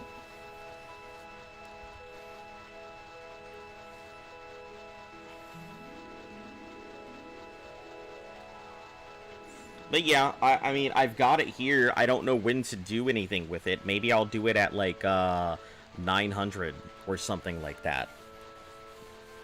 Because 1,000 is when I'm supposed to get the tattoo and get a live stream of that, so you guys will see that happening, so... He never ate a Reaper? I mean, he ate the chip, that's what I meant. Not the actual, like, Reaper. I can't even see him being in the same room as a Reaper, let alone eating one. Non-Euclidean VR games that are kind of funky, but hardly games. Oh, like that game that it just consistently keeps morphing the environment and changing everything around you, and it's like this big maze game. Is that kind of what you're referring to? Quantum computers are extremely good at doing optimization work, but really bad for everyday computing, like doing spreadsheets, watching YouTube video, etc. Yeah, but I think we'll come to a day and age where if we can build the large quantum computer, the stadium-sized computer that we need to be able to calculate better ways to develop our technology or to be able to make new stuff, I think we'll be able to go ahead and find better, to be able to find better materials and technology that we can use to make, maybe not quantum computers, but like some type of hybrid that'll allow us to do our typical day-to-day stuff without having to worry about, is my computer going to require an entire car as a heatsink? He ate something which was a fraction of that heat. Can't wait for you to eat that. A little sadistic. I'm not excited for it. Let me tell you, I've looked at it and dreaded it every time because I'm just like, fuck that. I don't want to die. But you've eaten 2 Reapers within the last 3 years. I just don't understand. Why would you do that to yourself? What is the point aside from, you know, testing my body to see if I can do it? Like, why the fuck would you want to do that to yourself? Let's be real. I just can't see. The heat, it can't be pleasant. There are some heats that are pleasant, but that, absolutely not. To me, it just seems like you'd be swallowing a hot iron. It's fun? Man, fuck that. Your idea of fun and my idea of fun are very different, but I'll respect it, you know. If you think it's a hoot, have at it. Never tasted that famous peppers, but I want to try. Good luck.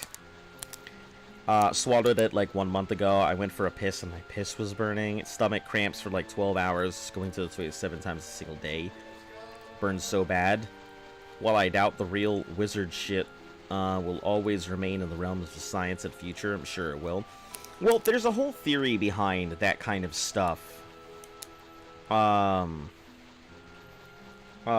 It's called Clark Tech, which basically states that that technology can be so advanced that it becomes absolutely indistinguishable from magic.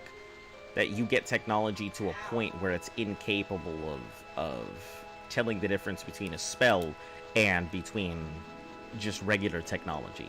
So it's called Clark Tech. Arthur C. Clarke is the one who designed it, famous science fiction writer, you know, during the same era as, like, Asimov and stuff like that, so... when my parents grew Reapers, I'm going to eat at least... Grow Reapers, I'm going to eat at least once. Ugh. Listen, put it on YouTube, you get yourself an instant hit there, right? That's what people do nowadays, crazy stuff, and put it on the internet. We'll just compound quantum computers and other types of computers. I can see that being a viable solution rather than just trying to come up, having a hybrid solution rather than, you know, an instant answer to all of our problems. Good. And another map. I'm finding all of these maps that I'm never going to use.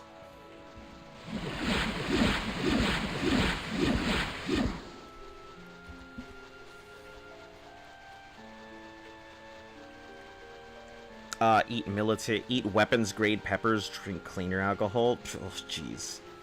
Reminds me of Postal 2, where your piss can be burning. I haven't heard anybody mention Postal 2 in forever. Spent plenty of hours on Orion's arm in my nerdy hunger for sci-fi word spaghetti. Recorded one I did a month ago, but I recorded the wrong stream. Or recorded the wrong screen. Damn, that's unfortunate. Looks like you just got to do it again. Right?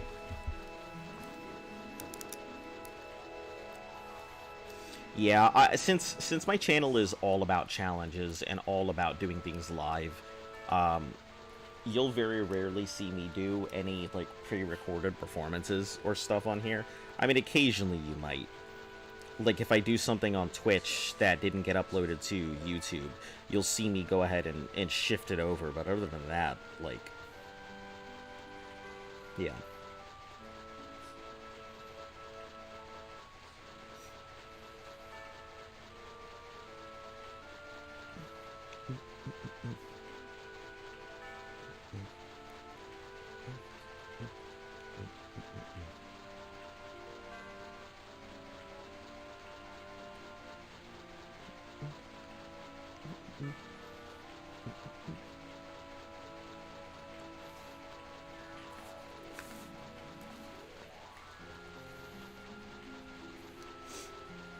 True magic can't be described scientifically, in your honest opinion.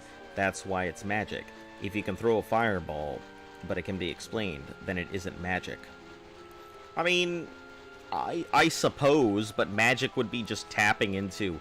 Like, if you want to approach it that way, magic would just be tapping into a force that is not, you know, understood scientifically.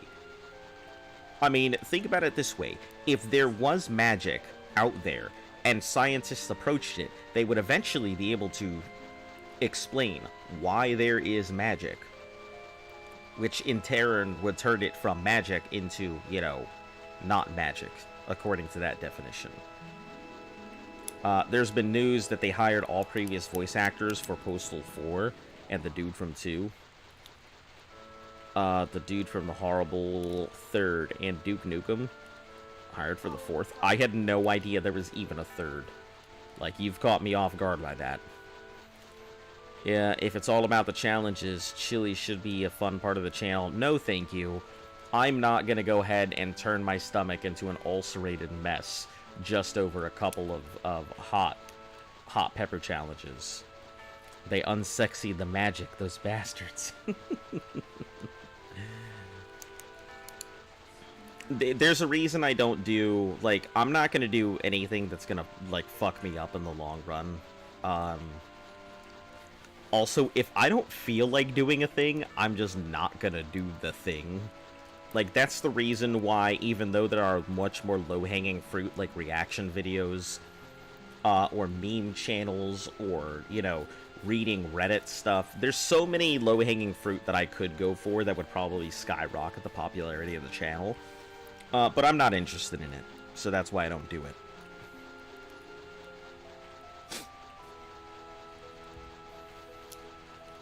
Okay, where are we?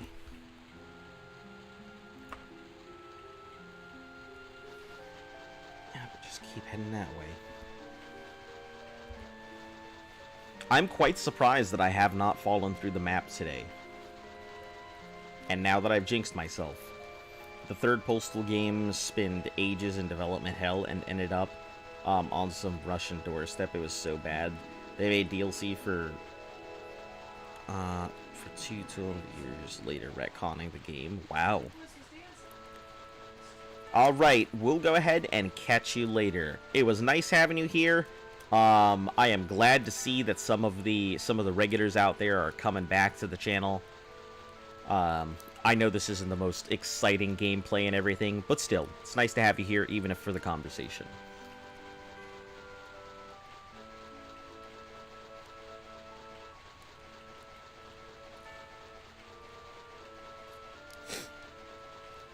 Ah, man. I'm, like, starving right now. All I've had was, like, a grilled cheese sandwich and, like, tomato soup, and that's been, like, the only things I've eaten today. Mainly because when I start working, I just completely forget to eat.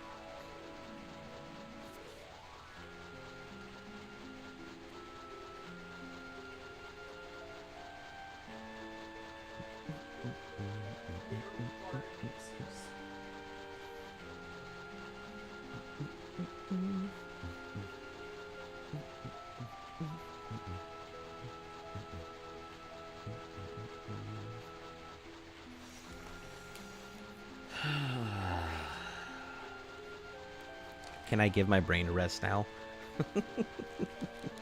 I'm just kidding. You guys can keep coming at me with whatever you want here. It's better than just listening to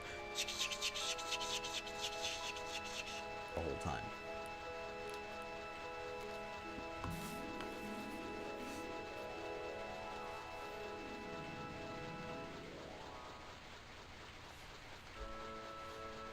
You know, let me take a look at the channel. I haven't seen any of the stuff here. I normally check the channel and stuff at least twice during the stream just to see what I'm looking at, but I have not really looked at it at all today.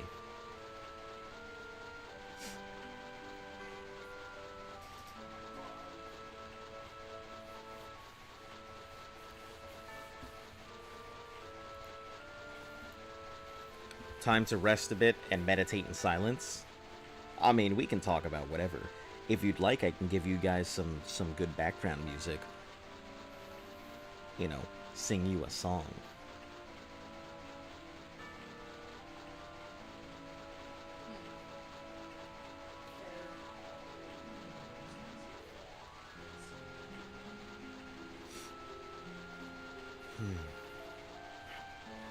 Oh, you have a fucking name.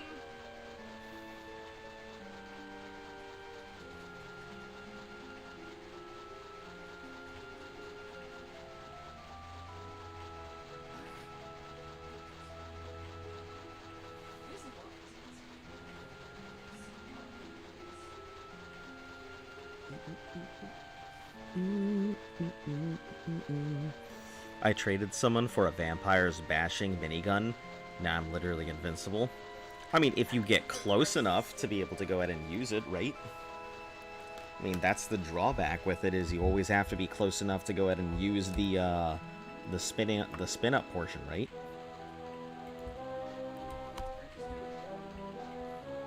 Where are you? Oh, a rat. Rat. Are you serious?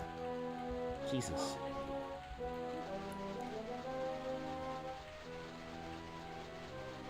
Okay, there we go. Right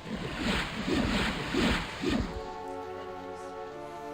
Can you sing the Azure by Johnny hymn? It's pretty cool. I like it. I have no idea what that is. I mean, I know what Azerbaijan is, but just Azerbaijani.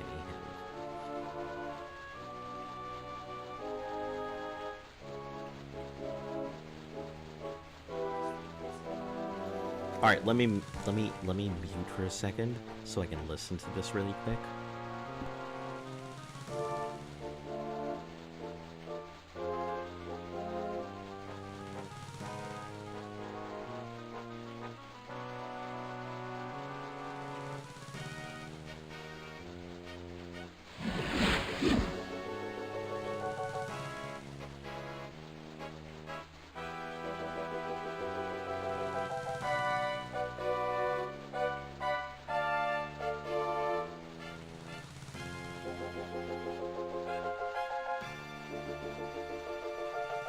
This literally sounds like I'm listening to the Imperial March.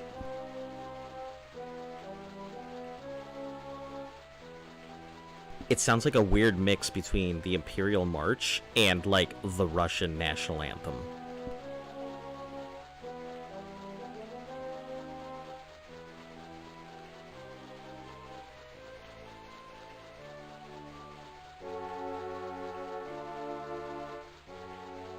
Alright, so I'm gonna give that a big no, I cannot sing that. Rap over the worst beat ever created 3 by Distant Cry.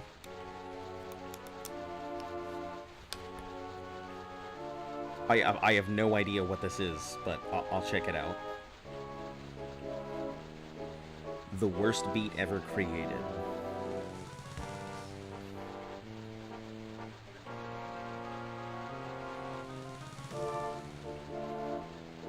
Ever created 3.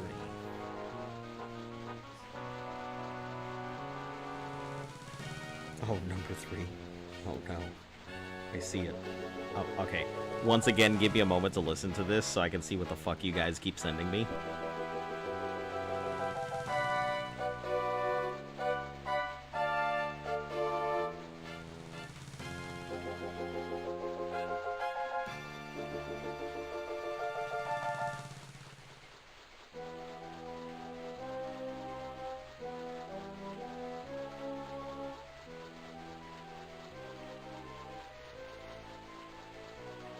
Okay, I hate to say this, but this isn't that crazy. It's a 4/4 time signature, which means it absolutely could be rapped over. I would just have to find lyrics to go ahead and rap with it. But it is a 4/4 scale, which means it has a very consistent beat, even if the beat is very all over the place.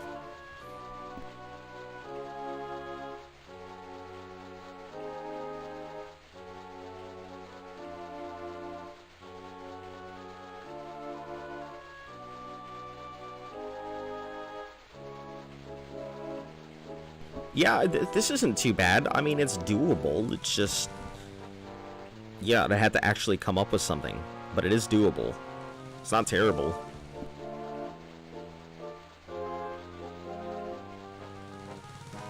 Definitely not the worst beat I've ever heard in my life. Have you heard the term quality of life in a video game? What do you suppose it is?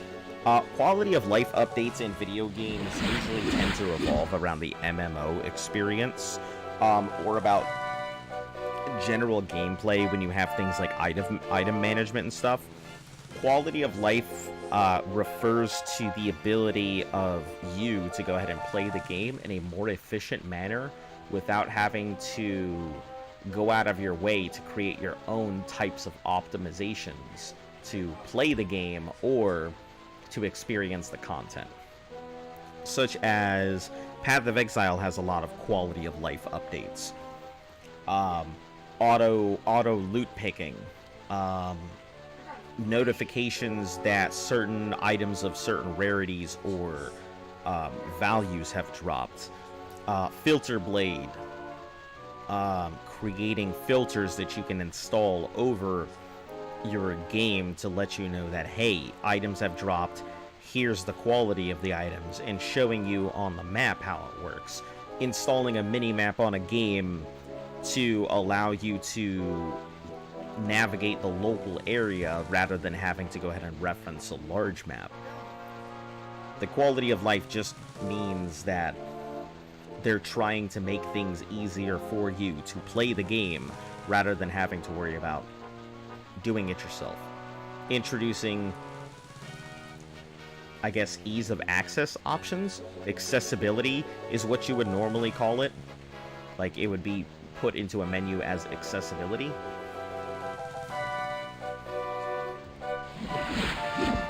Yeah. At least that's what I am, that would be my understanding of a quality of life update in the game.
I'm glad that everything's just kind of... It's nice that the progression was there. That, you know, the first, like, 10, 15 minutes of the actual, like, stream was very slow until people started finally coming in. And now that we're heading towards the end of the stream here... Ooh, I might actually be able to make it. Now that we're heading towards the end of the stream here, it's also doing a down ramp. So that is pretty nice.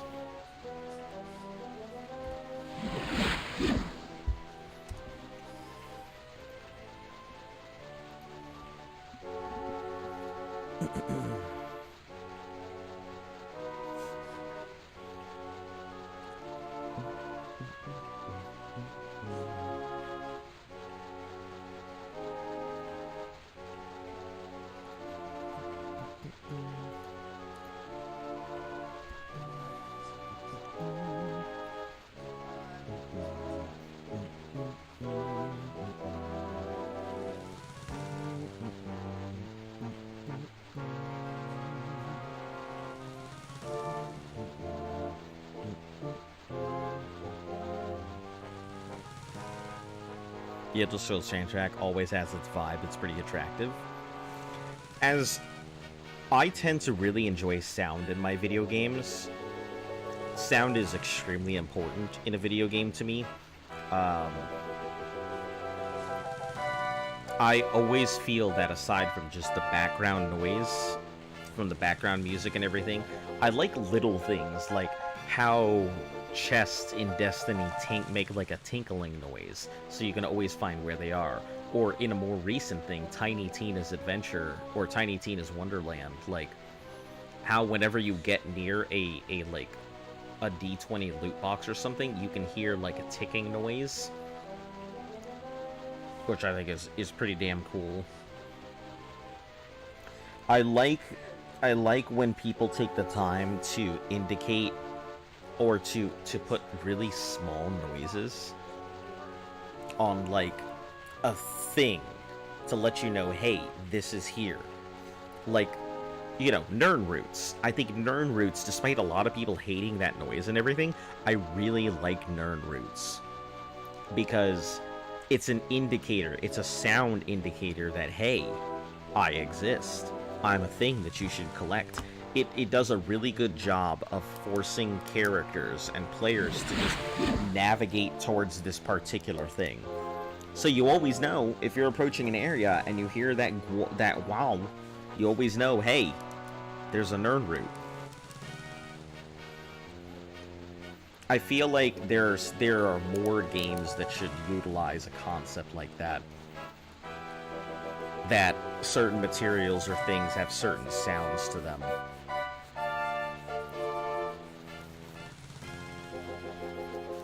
You know, it's, for me, there's a lot of visual things in games, but I don't, Luft really gets the visual stuff. So when she goes into like a game or something, she sees a lot of the visual aspects, like how in Elden Ring she pointed out that Elden Ring is a lot of perspective work. That when you go into the game, you'll notice that there's a lot of gold in certain areas, but like places that you're supposed to go have a very different tinge in comparison to what it is. When you walk out into a landscape, the perspective forces you to look at particular things, but doesn't crowd it, so that way your eyes slowly sweep over the entirety of the environment, rather than just pinpointing on a particular location. She notices that kind of stuff because she's got, like, the big art degrees and stuff like that. I don't, because, you know, I grew up with sound and music and a DJ, like, and stuff like that, so that's why sound to me is more important. In Fallout 76, you can get perks that make Bobbleheads magazine and caps emit a sound. I didn't know that. Thanks for your input. I always hunt for quality of life aspects in video game design, though I've never played an MMO. MMOs tend to go ahead and have a lot of quality of life, and if you're looking for games that are going to have a massive amount of it, the MMO scene is where you want to be, because they are constantly coming up with ways to make the player experience better. Surprisingly, Bungie does a really good job of quality of life updates. Sure, they go ahead and occasionally ruin things for a lot of players, but nonetheless, they have done a really good job of improving their game, making it easier for people to play, making it easier for people to re-roll their loot, or have more weapons or certain quests and stuff more accessible. They do a really good job of their quality of life updates.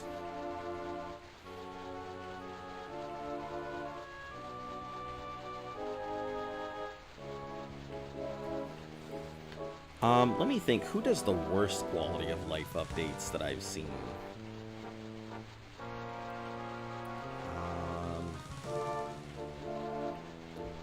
I'd say Ubisoft. I think Ubisoft does by far the worst quality of life updates in any games that I have seen. They do not understand how to properly manage their assets and introduce things that players want. Ubisoft is basically a professional at introducing a problem and then supplying the solution later. You know, they're really good at monetizing, but not really great at providing what the players want. Well, I mean, I guess they do provide what the players want, but at a price. You know, and I think people are finally getting sick and tired of that kind of life.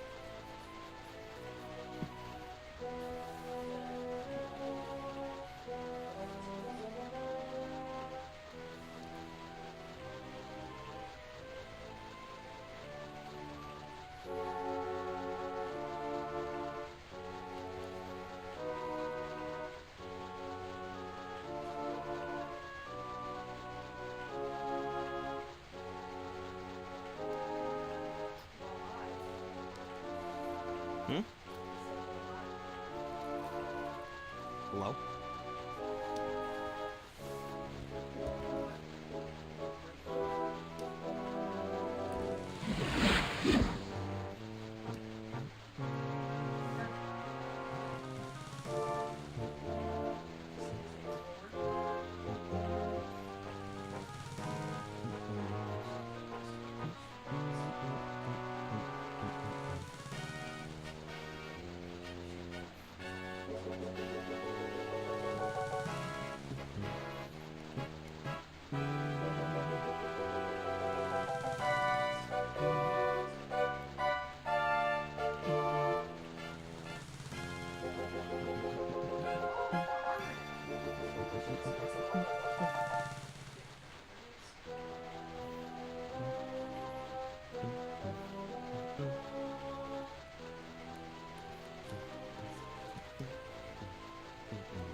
I'm sure you can actually get a higher level one.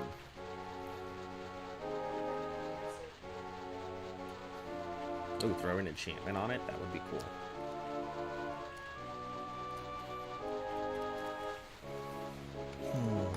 Do we have one more? We don't. Okay, so from here on. Thanks for the stream. That was interesting, but I have to go again. See you all later, boys and girls. Night or day in America. All right, thanks for popping in. We will go ahead and if we catch you tomorrow, we'll see you then. And always appreciate it.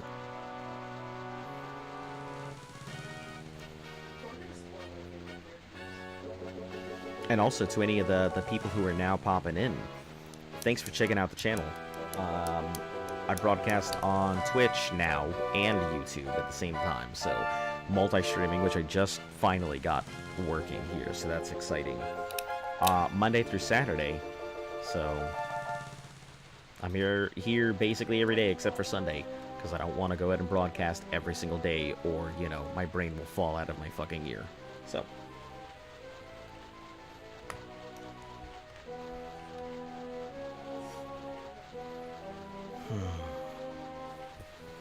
we're making our way west.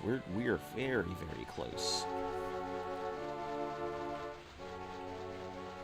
The thing is, I have to be careful because where I'm about to set foot is holy ground, and all of the items that I use to force my speed up are all takes damage in holy places gear, so I don't know if I can set foot in the area without having to take everything off or not. So we'll have to I'll have to figure out whether I can step in the area or not without instantly dying.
This is nice. Just sitting here after all of that, watching everything go.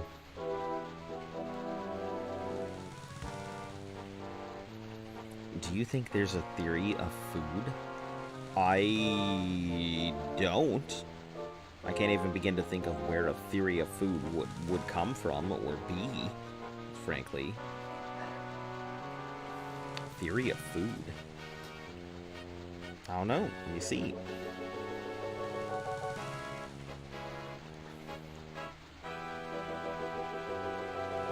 I mean, technically, there's theories about everything. If somebody's got an idea, then about something, then yeah.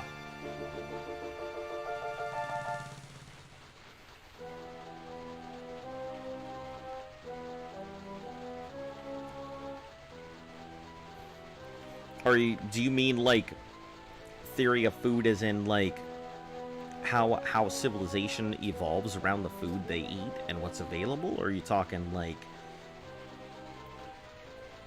food defining us as people, or what?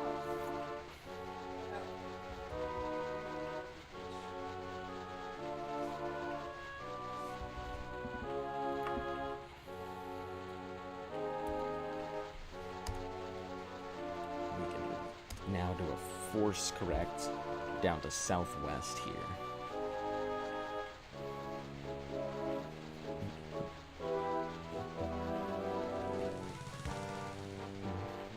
There must have been something there.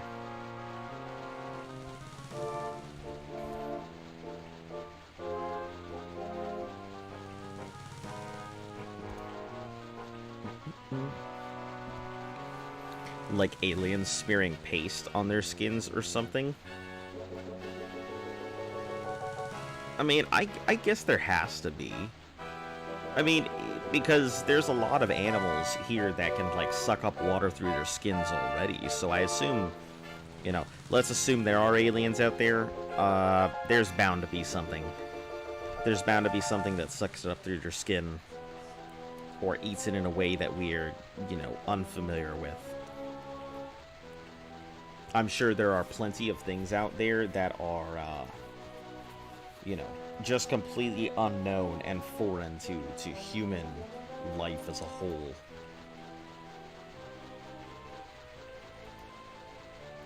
There that are...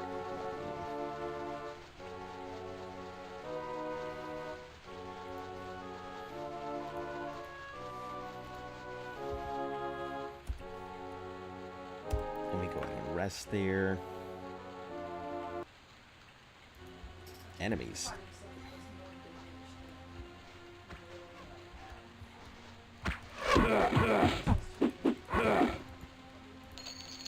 Anything else? Nope, good to go. Southwest. We're heading back that way. Alright, well, this is where I am going to go ahead and call it up for the night here. So, hopefully you guys have enjoyed the stream. For any of you guys who are just coming in, we'll be starting again tomorrow. Thursdays are my late days, so expect it to not be starting around 3 and more starting around like 5 or 6 or something like that. But thanks for tuning in. For anybody who's new, like and subscribe helps the channel grow. And for all of you returning viewers, thank you guys for coming back to the channel. It always helps. It's nice when we can have conversations like we've just had today, and me not just staring at sand, ready to gouge my eyes out with a spoon. But seriously, hopefully you guys enjoyed it. And just remember, when your favorite streamer isn't streaming, I am going to be here. Hopefully you guys have a great night, and we will catch you all again tomorrow. And to all of my Twitch people out there, same thing applies to you.